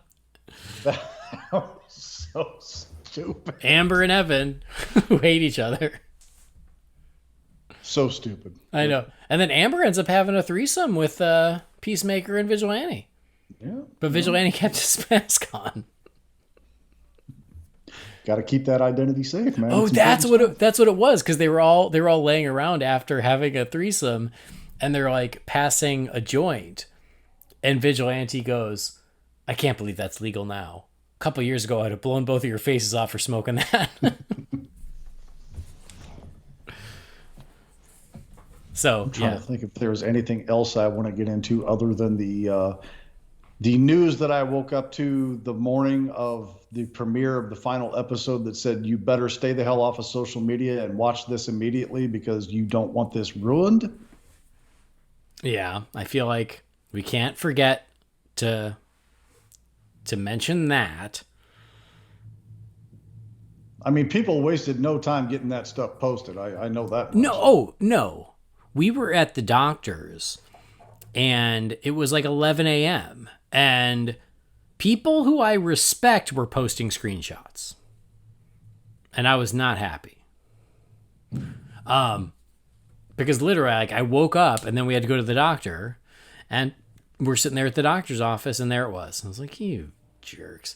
I will say this real quick, again, just because it was a bit that I thought was funny, is I love the PowerPoint presentation. Because it was just so ridiculous. And there was the moment where it was like the chimp, and he's like, well, yeah, I thought the chimp would be friends with the man. Maybe they'll go on an adventure together. I don't know. There was funny stuff in there too. I was just thinking of things throughout the series that made me laugh, and I like that.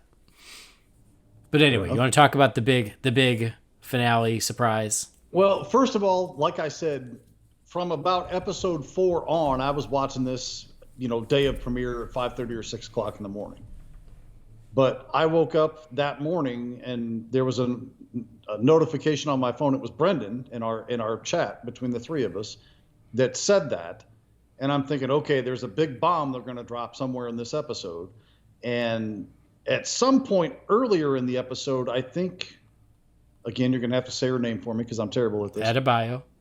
Says something about, can we call the Justice League, or we need to call the Justice League, or something like that? Yeah, and she's talking to Waller. She's like, hey, this is really bad. Don't you think you can call in the Justice League? Yeah. And the instant she said that, I'm like, well, I guess I know what's happening at the end of this episode. And I didn't know in what capacity, but given that line being dropped in there and Brendan saying what he said, I was like, okay, so I know. And then you get to the end, and it's a really cool cameo. Everybody's in silhouette, but you get... It was what? Superman, Wonder Woman, Flash, and Aquaman. Flash. Yep. Flash, and who was the other one? Aquaman. That's yeah. Right. Yeah, because they were the two that actually showed up to shoot scenes. That's right. So, yeah. I thought it was awesome. It's a shame it was spoiled, but it's awesome nonetheless. I loved it. It's apparently they did shoot a Batman. They had a body double in the Affleck suit, and they did shoot one. But I guess in the end they decided not to have it. I understand why Cyborg wasn't there. Because that just feels like poking the bear, Yeah. So I feel like the four of them made sense. And apparently originally it was only going to be Momoa. And Ezra Miller was like, no, I want to do it too. I want to play. And so it ended up being both of them. And then their exchange after Peacemaker walks off was pretty funny too, because it calls back that joke that I loved from the first episode. Right. Well, and I saw a couple people get upset about like Peacemaker talking shit about all the other superheroes and saying these ridiculous things. What do you say? Superman has a poop fetish, and Aquaman F's fish, and all this stuff. Like, he had something ridiculous for every single superhero. And I saw some fans get upset about that, but it's like, if anyone would do it, it's Peacemaker, because he is so threatened by these superheroes who are so much more famous, so much more powerful. Of course he's going to talk shit about them and make shit up. And I like that by the end, there was a name drop of Green Arrow. I was like, oh, like Green Arrow? And he talks about Green Arrow being a brony or something. And he's like, listen, you got a ridiculous story for every single superhero. We don't believe any of it. So I like that the show even called it out. And And then along those lines, going back to talking about how James Gunn just loves these obscure characters, there are some name drops in this show that are just so freaking random. They give a name drop to Batmite. They gave a name drop to Matter Eater Lad. There was a Kite Man reference. So I also appreciated all those Easter eggs of different DC stuff. But anyway, my point is like when Peacemaker's talking shit about all the other superheroes, it makes perfect sense for who Peacemaker is. And so it didn't bother me one bit because that's what the show is. And then to have sort of the payoff of Aquaman being like, I'm so tired of this. Like, I appreciated that too. Yeah, I think it was well done. If people have those problems with it, you know, who am I to say that they're wrong? But I personally don't have an issue with it because it's not like they were making it so that everything he was saying about them was true necessarily. Right, exactly. The Aquaman thing kind of leans on it a little bit, but it doesn't. I don't think it goes too far. I mean, no, that's my own thing. Yeah. And knowing how Gunn is, he can easily step over a line at any point. But I don't feel like he ever did in that regard. Right. No, I completely agree. It's totally in line with this character, this show. Didn't bother me a bit. It's all in fun. It's ridiculous. And if you can't poke a little fun, come on, lighten up, y'all. Yeah, I agree. So, yeah, I thought it was a great little cameo payoff at the end there. I wish it hadn't been spoiled, but still super cool. And apparently, Momoa and Ezra showed up and they shot it on the set of Guardians 3. So if anyone's bringing Marvel and DC together, it's James Gunn. That cat's been calling for that unification forever, and not to say necessarily that they should merge or anything, but he never advocates for any kind of divisiveness between the two fan bases. No, and I love that. No, I agree. I love that, and the fact that he continues to play on both sides of the fence, like, good for him. It's as it should be. I support anyone who goes both ways. Right on. And it is also, it's quick, but they also imply that Peacemaker goes both ways in this. Did you pick up on that? Well, I mean, I kind of assumed that from the bedroom thing, but okay. The bedroom thing? With the with Vigilante? Yeah. Okay. I mean, you know. No, it's when his dad is like beating the shit out of him and he says something about like, oh, I always knew you were a waste, you know, ever since you shaved all your hair off like a woman and blah, blah, blah. And he says, and all the whores and all the men. And it's like, oh, all right. Okay, Peacemaker. So, yeah. Appreciate that too. So, anyway, overall, a good time. I'm looking forward to more. I am too. I thought it was a great time. I liked all the characters. I didn't give enough love to Myrn. I thought he was great too. Again, just sort of being essentially the Waller stand-in, I think. But the reveal of him being a butterfly was really great. And then the way they set up Adebayo discovering it was really great. The way they set up the X-ray vision helmet and had her just screwing around with it in the office and looking at him and the way he turns. And I like that didn't turn out the way we expected. It turns out, yes, he was a butterfly, but he was working hard to stop them because he didn't believe in what they were doing. I don't know. I thought all of that was really good and surprising. I didn't see it coming. So this will be at least semi-racist sounding, but that guy looked enough to me like Amanda Waller. I was waiting for it to be some kind of reveal that it was Waller in some kind of a disguise, making sure that they weren't effing things up and they just couldn't get Viola Davis to be in that many episodes of the show. Like, especially in the eyes, they have a lot of similarity. Yeah, I can see it. Because that just seems like something preposterous that James Gunn would do and probably pull off pretty well, actually. Yeah. But yeah, what they did do actually is probably better than my idea, which is why they don't pay me millions of dollars to write and direct this stuff.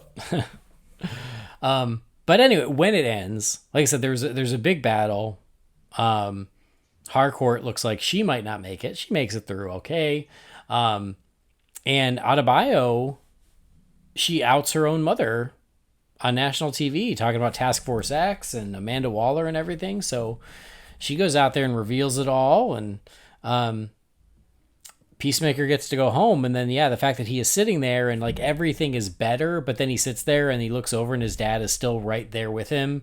It's I don't know, it's kind of a great bittersweet note to go out on. I thought it ended really strong, and like you said, I really am looking forward to seeing what comes next.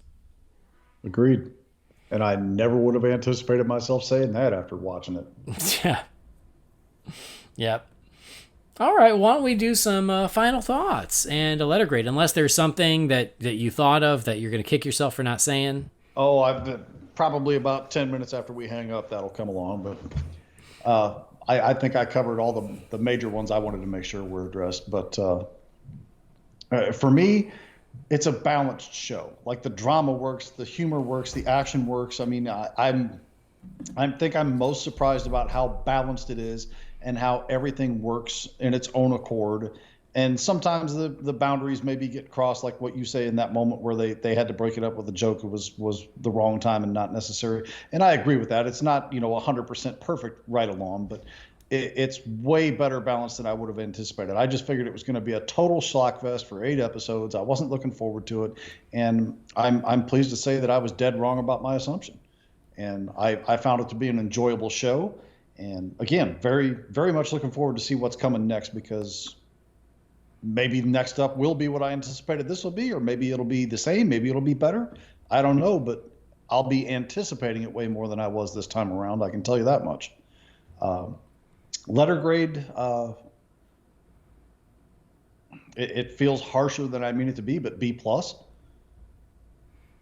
right. Yeah, I mean, I agree pretty much overall. It was a show that I went in just being like, why the hell not? And it really blew me away. It sucked me in, and I had a great time with it. I loved it the first time around, and then I had a really good time this week revisiting it. It holds up the second time around, and man, it's a pretty breezy watch. I got through it really quickly and really had a great time with it. I think that, coming in, I was like, oh, I don't know if I want more Peacemaker. And now I'm like, please give me more Peacemaker. I'm really excited to get another season to see what's next. And it was quite a trick to not only make me fall in love with Peacemaker after the Suicide Squad, but also make me fall in love with a lot of these other characters. But they did. So yeah, I thought it was really funny. It was really exciting. There was great action. There was great humor. There was great drama. It's just a really well done show, all things considered. My only real complaint is just that moment after he kills his dad, because it's such an emotional gut punch that was the time not to make a joke. But with that aside, everything else, I really don't have anything to complain about. I had a great time with it. It was really awesome, and I'm so glad that it found its audience.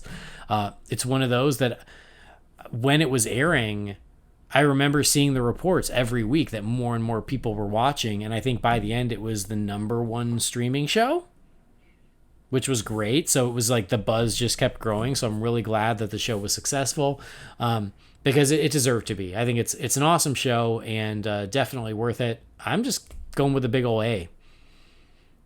Okay. So good time. Peacemaker season 1, we finally did it. Definitely worth a revisit. So if you've got a weekend and you're like, I don't know what to watch, you can do a lot worse than going back and revisiting Peacemaker and watching it all online. Because there were certain things that I definitely picked up more on, or made certain connections when you can watch it binge. Or also, the first time around, I could have been distracted and missed certain things. And so it's definitely worth revisiting if you're in the mood. But Peacemaker season 1, it's a great time, and I'm really glad we got it, and I'm really glad that it was a hit. And credit to everybody involved in production and everything else, top to bottom, in 8 episodes. Like these shows, and I'll even give a nod over to the other side of the street to the Marvel shows.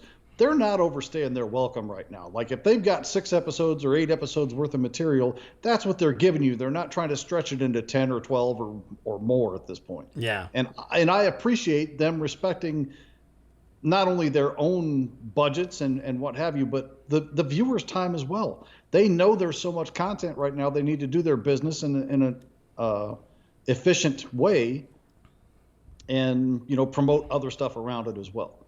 Mm-hmm. And the fact that this was 8 episodes, right? Yep. Yeah, I mean that's that's not a lot. I mean, that's less than 8 hours worth of total content, which, for a season of a show is pretty good. The only downside to it is you have to have that big gap between the next season. Mm-hmm. Like here I am over here just itching like crazy for a new season of The Boys or Invincible or Peacemaker or Harley Quinn season 3 or any of this stuff. And the gaps between the seasons are the only downsides to the more bingeable or shorter seasons. Mm-hmm. Yeah, no, I agree. I mean, I've been watching Moon Knight, and I've really been liking it. What's crazy, I've seen a lot of people who don't like it, but I've really been enjoying it. But same thing. Don't they only have 6 episodes?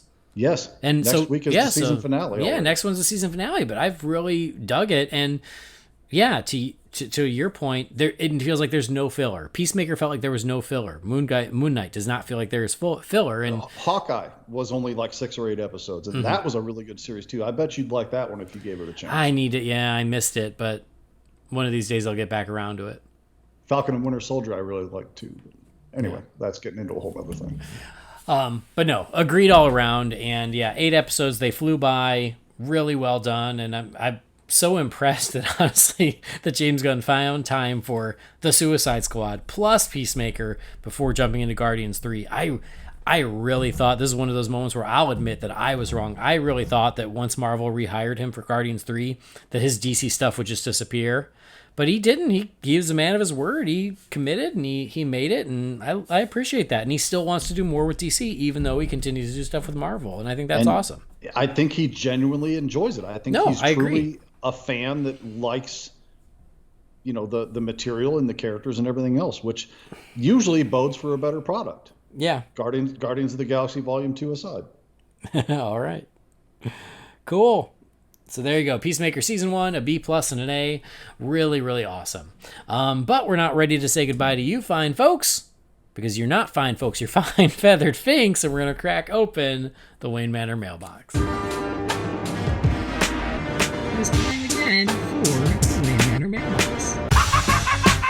You've got mail. Darren, what is a letter for me? Maybe temporary. She wrote a letter. You're one hell of a messenger. This is all Master Wayne. First email here is from Mike Barry. It says, Dear Holy BatCast, I'm a long time first-time caller. Okay, probably long-time listener, first-time caller. Pre-BVS and looking back about 2015-ish, someone wrote in talking about, as a kid, they had a made-up character, Negabat. Oh, I'm sorry, I combined those things. So he'd been listening since pre-BVS and looking back about 2015-ish, and then he's talking about last episode, someone wrote in talking about the character they made up, Negabat. I did the same exact thing with the same name. I too used a gold Batman from Returns, the Aerostrike Batman. I played him against my Combat Belt animated figure for years. So funny to hear that I wasn't the only one who did this. As a quick topic, did you guys ever create your own characters while playing with toys as a kid? Or maybe that were some of your unusual crossovers, like my Kenner Predators always found themselves in Gotham City. Thank you for keeping the bat signal shining bright for all these years and for being a positive inspiration to us all. Speaking of which, shameless plug, my brother just started his own superhero podcast, Geeks at the Nerd Table.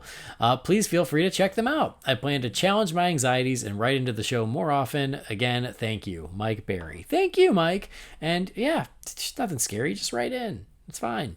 Nice to hear from you. Crazy that you and that other listener both created Negabat. I think that was Jonathan Menster, wasn't it? I don't remember.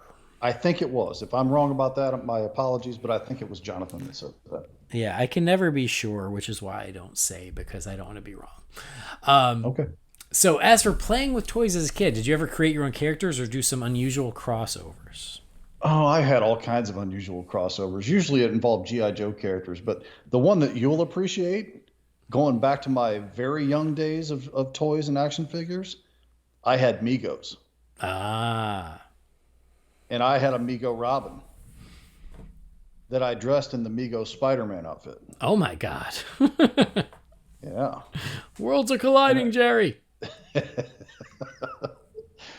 So yeah, I distinctly remember that was the last Mego that I have any recollection. You know, I had Hulk and Batman and all those. You know, I probably had my retirement fund there if I would have taken care of shit, but I was like 4, so don't sue me over that. But that's the last one I can remember of my Migos was that Robin, because, you know, it was weird having a dude in a Spider-Man costume, but he had like the, you know, the domino mask on instead of the Spider-Man mask. Okay. So, yeah. Nice.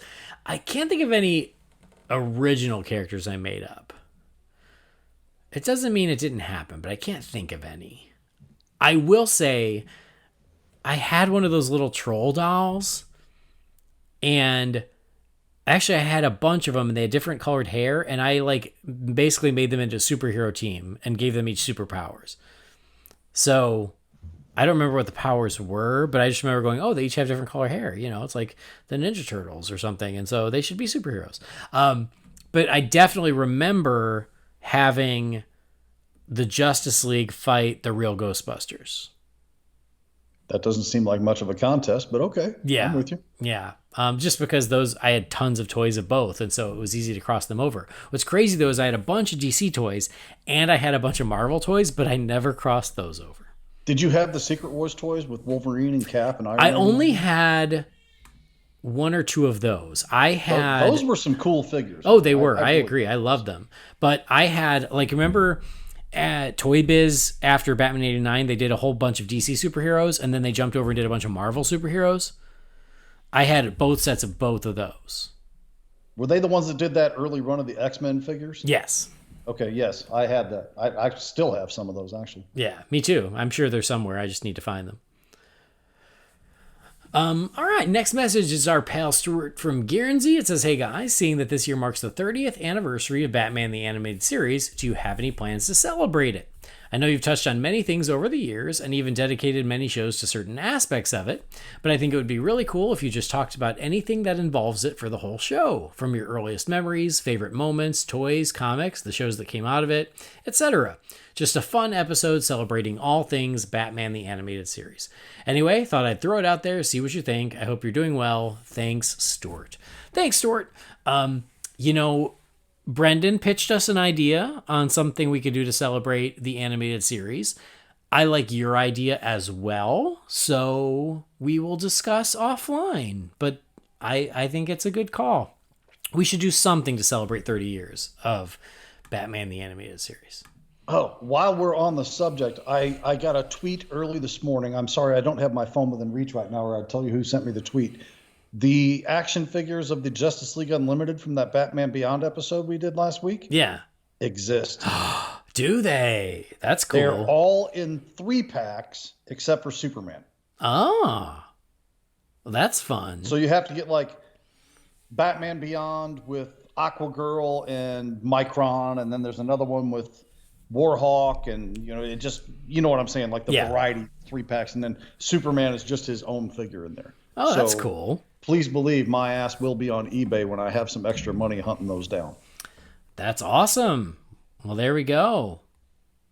Mystery solved. And whoever sent me that tweet, I'm sorry I don't remember your name, but thank you for sending me that. Cool.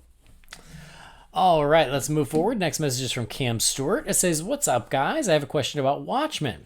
I just finished the Doomsday Clock, and I definitely liked it. The build-up was a little long, but the outcome in the final issue was worth the read. I also think it's one of the best Superman stories ever. Have you guys read it? If so, what did you think? All that is to say, Watchmen at this point is going the way of Halloween in the way you can kind of pick your own adventure. So my question is, what in your mind is the true canon of Watchmen? Graphic novel in the show, the movie, or the graphic novel in Doomsday Clock? Sorry for the long message. This is the best DC podcast in the game. Thanks, Cam. That's very nice of you to say. Jamie, thoughts on Doomsday Clock, and what would you consider your Watchmen canon? I really like Doomsday Clock. My only problem with Doomsday Clock is, as I, at the time, was a pretty avid reader, I've kind of slipped off in the last 6 months to a year. I'm not reading nearly as much as I was. In fact, I can't even tell you the last time I logged into DC Universe, and I know that's shameful. But anyway, Doomsday Clock I was getting in my monthly pull list, but there were like big gaps between when those issues came out. So I feel like that arc from start to finish, because it was 12 issues, took over 2 years to finish. Yeah. So there would be literally 2, 3, 4 month gaps in between issues coming out. And I would be fuzzy on the details of the previous issue. Mm-hmm. So that's like the only knock that I have against it is I haven't actually gone back and reread the whole thing from start to finish, like in a sitting or two. And I think the story would play obviously much better than that. But I remember really enjoying it, and I liked it. I thought the ending was solid. I liked pretty much everything about it except for how long it took me to read it in the first place. Mm-hmm. But no, it's a quality book, and I'd certainly recommend reading it. As far as my canon, I mean, I adore the movie, and I adore that HBO series. I dare say, and I know this is sacrilege to too many people, I think the series is the best thing to come out of Watchmen ever. I would find it hard to argue with that. I don't disagree. That series is so good. I respect the book. I haven't read a lot of the offshoot books that came out with like the solo character stuff. I haven't read any of those, but I have the Rorschach singles. I got those as they were coming out, but that was like right when I was starting to, get off of my regular reading. Doomsday Clock, good. I mean, I really think my canon leans more toward the movie and the HBO miniseries. Mm-hmm. Yeah. So because of what you just mentioned about Doomsday Clock, I never finished it. I started reading it, and then I tried catching up with it on DC Universe, and I just lost track of it. So I never finished it. I don't know how it ends. One of these days, maybe I'll go back and try to revisit it. So it was so inconsistent that I just couldn't keep up with it. And that's the risk you run when you do that. So I don't have a final verdict on Doomsday Clock other than it obviously didn't hook me enough that I've gone back to seek out how it ended. But as for my canon, I completely agree with Jamie. Like, I do like the book, but I love the movie, and I really love the HBO series. So I'm going to go movie and HBO series, even though they don't match up completely because the series is more a finale of the book. I still think they work well enough together. Yeah, I would say that. I mean, with the exception of the actual Space Squid thing, you could easily make the connection between the two pretty easily. Mm-hmm. I think. Because, the aesthetic and the feel and everything. Well, yeah, exactly. I think they found a way to do it so it's close enough. They pulled the Doctor Sleep. Yeah. If for anybody that doesn't know, Doctor Sleep is the sequel to The Shining, and the Doctor Sleep movie was so masterfully handled that you can literally take it as a sequel to the book, or you can take it as a sequel to the movie, or kind of almost as its own thing. Yeah. And it works well any which way you want to take it. And I think that Watchmen series did very much the same thing. Yeah. Yep. I agree. All right. Next message is from our pal James Mullins. It says, "Hey guys, apparently my bit is asking weird questions, but people can only ask what Batman comics are best to start with so many times. Am I right?" Yes. He's got a point there. You are right. So here's my next question. If you had to open a small business in Gotham City, what would it be? And what steps, if any, would you take to make your business as unattractive as possible for potential supervillainy? Hashtag Titty Moss, James Mullins. I love that that's kind of become its own thing now. All right, Jamie, you get to open a business in Gotham and try to make it unattractive for supervillains. So what are you going to do? I don't think there's any safe way to make it unattractive to supervillains, because I was thinking to myself, I'll open like a cupcake store that's only open during daylight hours. Would that stop Harley Quinn from coming in there and smashing it up with a hammer? Hell no. No, you would get robbed by Sweet Tooth. Oh, Sweet Tooth. Nice pull. Yeah. So I don't know. Something really close to the police station, I guess. I guess the biggest deterrent I can come up with. I don't know. Oh, wait. I would open an amusement park. Good. Because nobody ever goes to an amusement park in Gotham, right? Yeah. Or a warehouse. A warehouse also would work out nice. Or a chemical factory. How about that? Nobody would fool with that. Right. A competition for Ace Chemicals. Yes. See, yeah, I mean, this is probably the wrong answer. I would say like open like an omelet restaurant and just lean into it and let Egghead make appearances whenever he wants. You always find a way to bring it back to Egghead. I love that about you. I do. Or I did think, an ice cream shop. So that way when I went out of business, I would take some solace in knowing that eventually Mr. Freeze would take up residence there. Yeah. An abandoned zoo. Zoos, amusement parks, and warehouses. Like those are the things you could not open as businesses in Gotham because they're always abandoned. Yeah. I mean, yeah. All right. I'd open a McDonald's because I know the Batman loves it, according to Batman Returns and Batman Forever.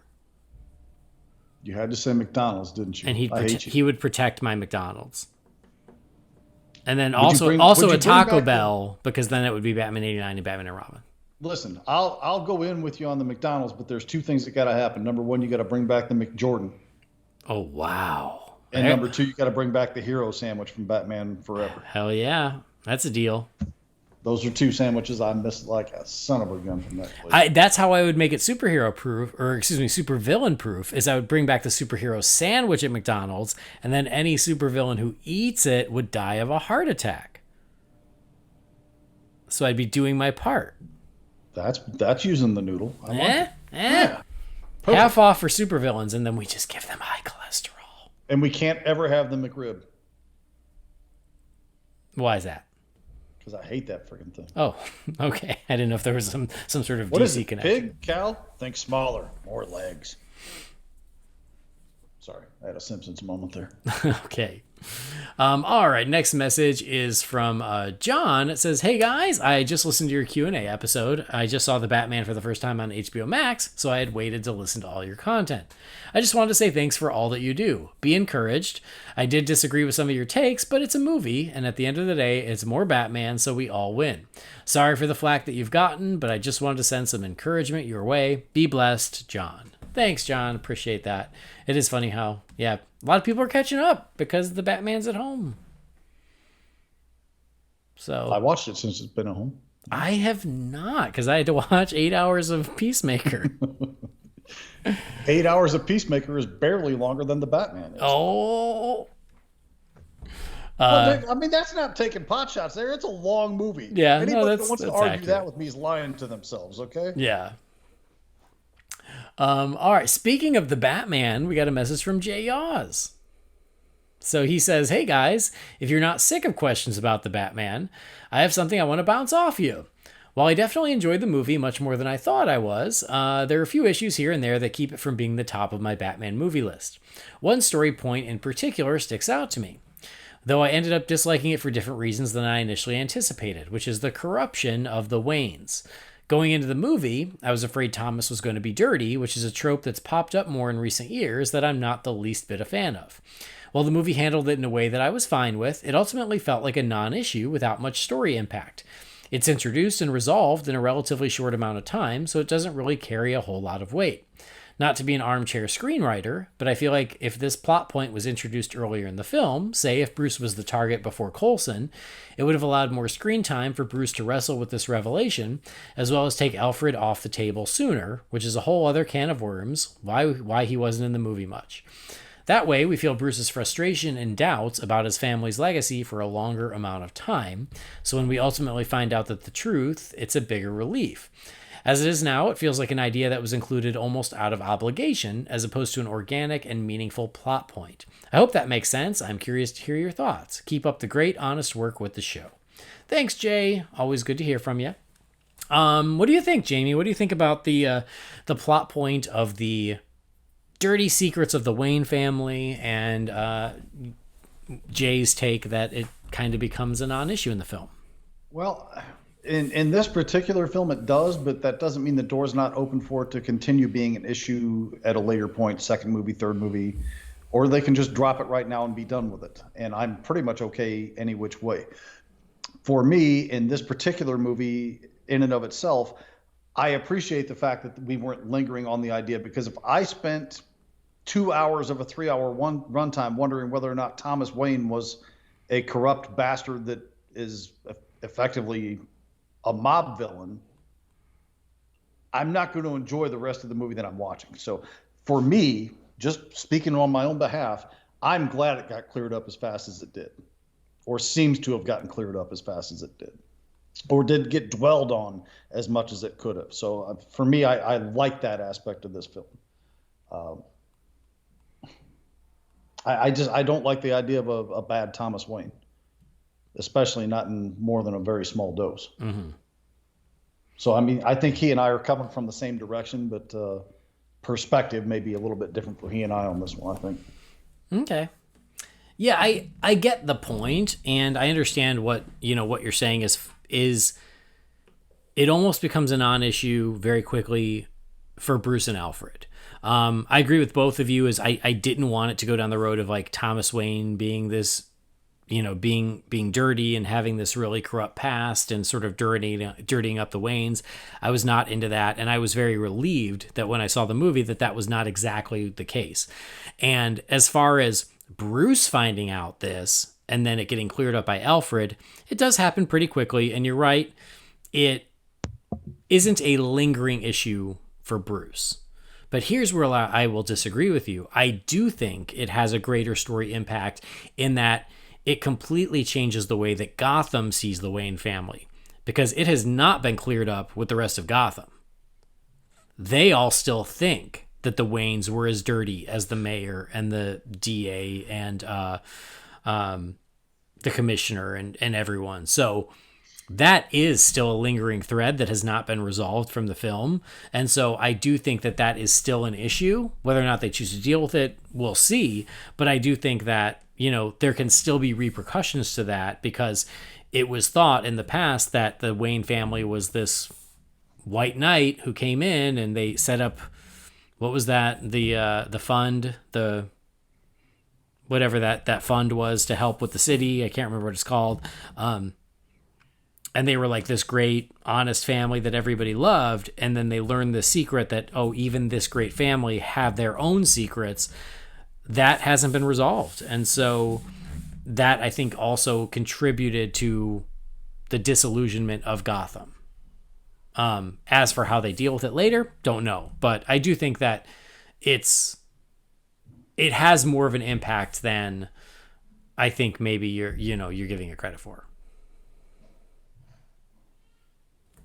I think we kind of said the same thing, but you always say it so much better than I do. Well, thanks. I do what you do, only slower. All right, one last one here. It's from our old pal Mark Jurosevic. It says, "Hey, 3 Holy BatCasters. I hope all is well. I recently watched Morbius, and despite the negative reviews, I enjoyed it, and it will likely join my guilty pleasures watch list. If you've seen the movie, I was wondering if you caught the homage to Batman Begins. Even the music score during the scene was reminiscent. I swear that it was not a coincidence and deliberate, but regardless, it was a very nice touch, and I won't spoil it for you if you do plan on seeing it. Regards, Mark." Thank you, Mark. I still have not seen Morbius. Jamie? I think it's pretty good. You saw it? I saw it opening weekend, yeah. I thought it was solid. All right. I want to see it. It just was not a babysitter-worthy excursion. You're not going to run out and get a Morbius tattoo after watching it. I already have one. I got it based on the first 8 trailers. I enjoyed the movie, but I'm an easy lay when it comes to mixing superheroes and vampires together, as long as we're not talking about Blade Trinity. Yep, fair. So are you I think I know what he's talking about, because again, there were a bunch of trailers, and there's a moment in there that I'm assuming he's referencing. It's certainly similar. Whether or not it's aping it or homaging or whatever you want to call it, I don't know. I mean, my brain instantly went to BVS, like A Beautiful Lie was playing in my head when the scene happened. But I'm not pointing fingers at anybody and accusing them of stealing anything. But I mean, I can certainly see why people think that it was borrowing or paying homage to one or the other. All right. Yeah, Your daughter agrees. Yep. Harley agrees. As Catherine was listening to something, and she goes, "Yeah, I heard her cry." And I'm like, "Yep, what are you going to do? Yeah, got a newborn. so be it. She just wants to be part of the show, and I respect that. And when the time comes, she will be. Right on. We will watch all the Teen Titans Go holiday episodes, and I'll have her on the same way I had my niece on. Perfect. As of now, you just get muffled crying through my door. What are you going to do? But anyway, yeah, I look forward to catching Morbius once it comes home. I don't have very high expectations, but like there's something to be said for that. And once I see it, I will keep my eyes peeled for a Batman Begins homage. But again, based on the trailers, I think I know what you're talking about. Yeah. Again, it's pretty by the numbers. Like there's nothing in there that's really going to surprise you, but I was entertained. And you know me, that's like my foremost thing with a movie. When it comes down to it, if it entertains me for an hour and 40 minutes or whatever the runtime on the movie was, great. All right. I'm not sad I spent $10 watching it. Let's put it that way. Sweet. All right, that's it for the Wayne Manor mailbox. We're closing this baby up. Thank you guys for writing in. Always good to hear from y'all. So if you've got something for the Wayne Manor mailbox, you can send that to Holy BatCast at rf4rm.com. We appreciate that. We love your questions. We love your thoughts. And so keep them coming, and we will answer those next time. But that's where we're going to wrap up this episode of the show. Jamie, always a pleasure. Glad we got to talk a little Peacemaker finally. Yeah, it was long overdue, but you know, man, life does get in the way from podcasting schedules from time to time. It does. I mean, one last question. Do you really want to taste it? I do. Yeah. Yes. Being pumpkin spice coffee, of course. Of course. It's Halloween, and who wouldn't want to taste pumpkin spice I'm coffee? saying, I'm trying to get this whole Halloween thing rolling over in the Real Fans group, but I seem to be the only one playing right now. I would if I could. Anyway, always a pleasure. Thanks for making the time, and tell our friends where they can find you. On Twitter at BatRaider3960, on Letterboxd at Jamie Drewley, and here. All right. I already told you where my mouth gets really tired after 2 hours. Ask my wife. Hey! Hey, you know what? I'm told heroes don't do that. That's true. Batman doesn't do that. Thanks for downloading the show. Please subscribe or follow the show wherever you get your podcasts. Please rate and review us on Apple Podcasts. Again, go to holybatcast.com. Find Holy BatCast on Facebook, Twitter, Instagram, or YouTube. If you've got something for the Wayne Manor mailbox, again, that email is holybatcast at rf4rm.com. Our theme music was created by the very talented Gaurav Venkateswar. His work can be found at gvtunes.com. And don't forget, you want to support us and buy yourself something nice, please go to manscaped.com and use the promo code BATSCAPED for 20% off and free shipping. That'll do it. On behalf of Jamie, thanks for joining us. We'll see you next time. Same peace time, same peace channel. Holy BatCast is not affiliated with Warner Brothers or DC Entertainment. The views and opinions shared by the participants are theirs and theirs alone and do not represent the companies or organizations they happen to work for.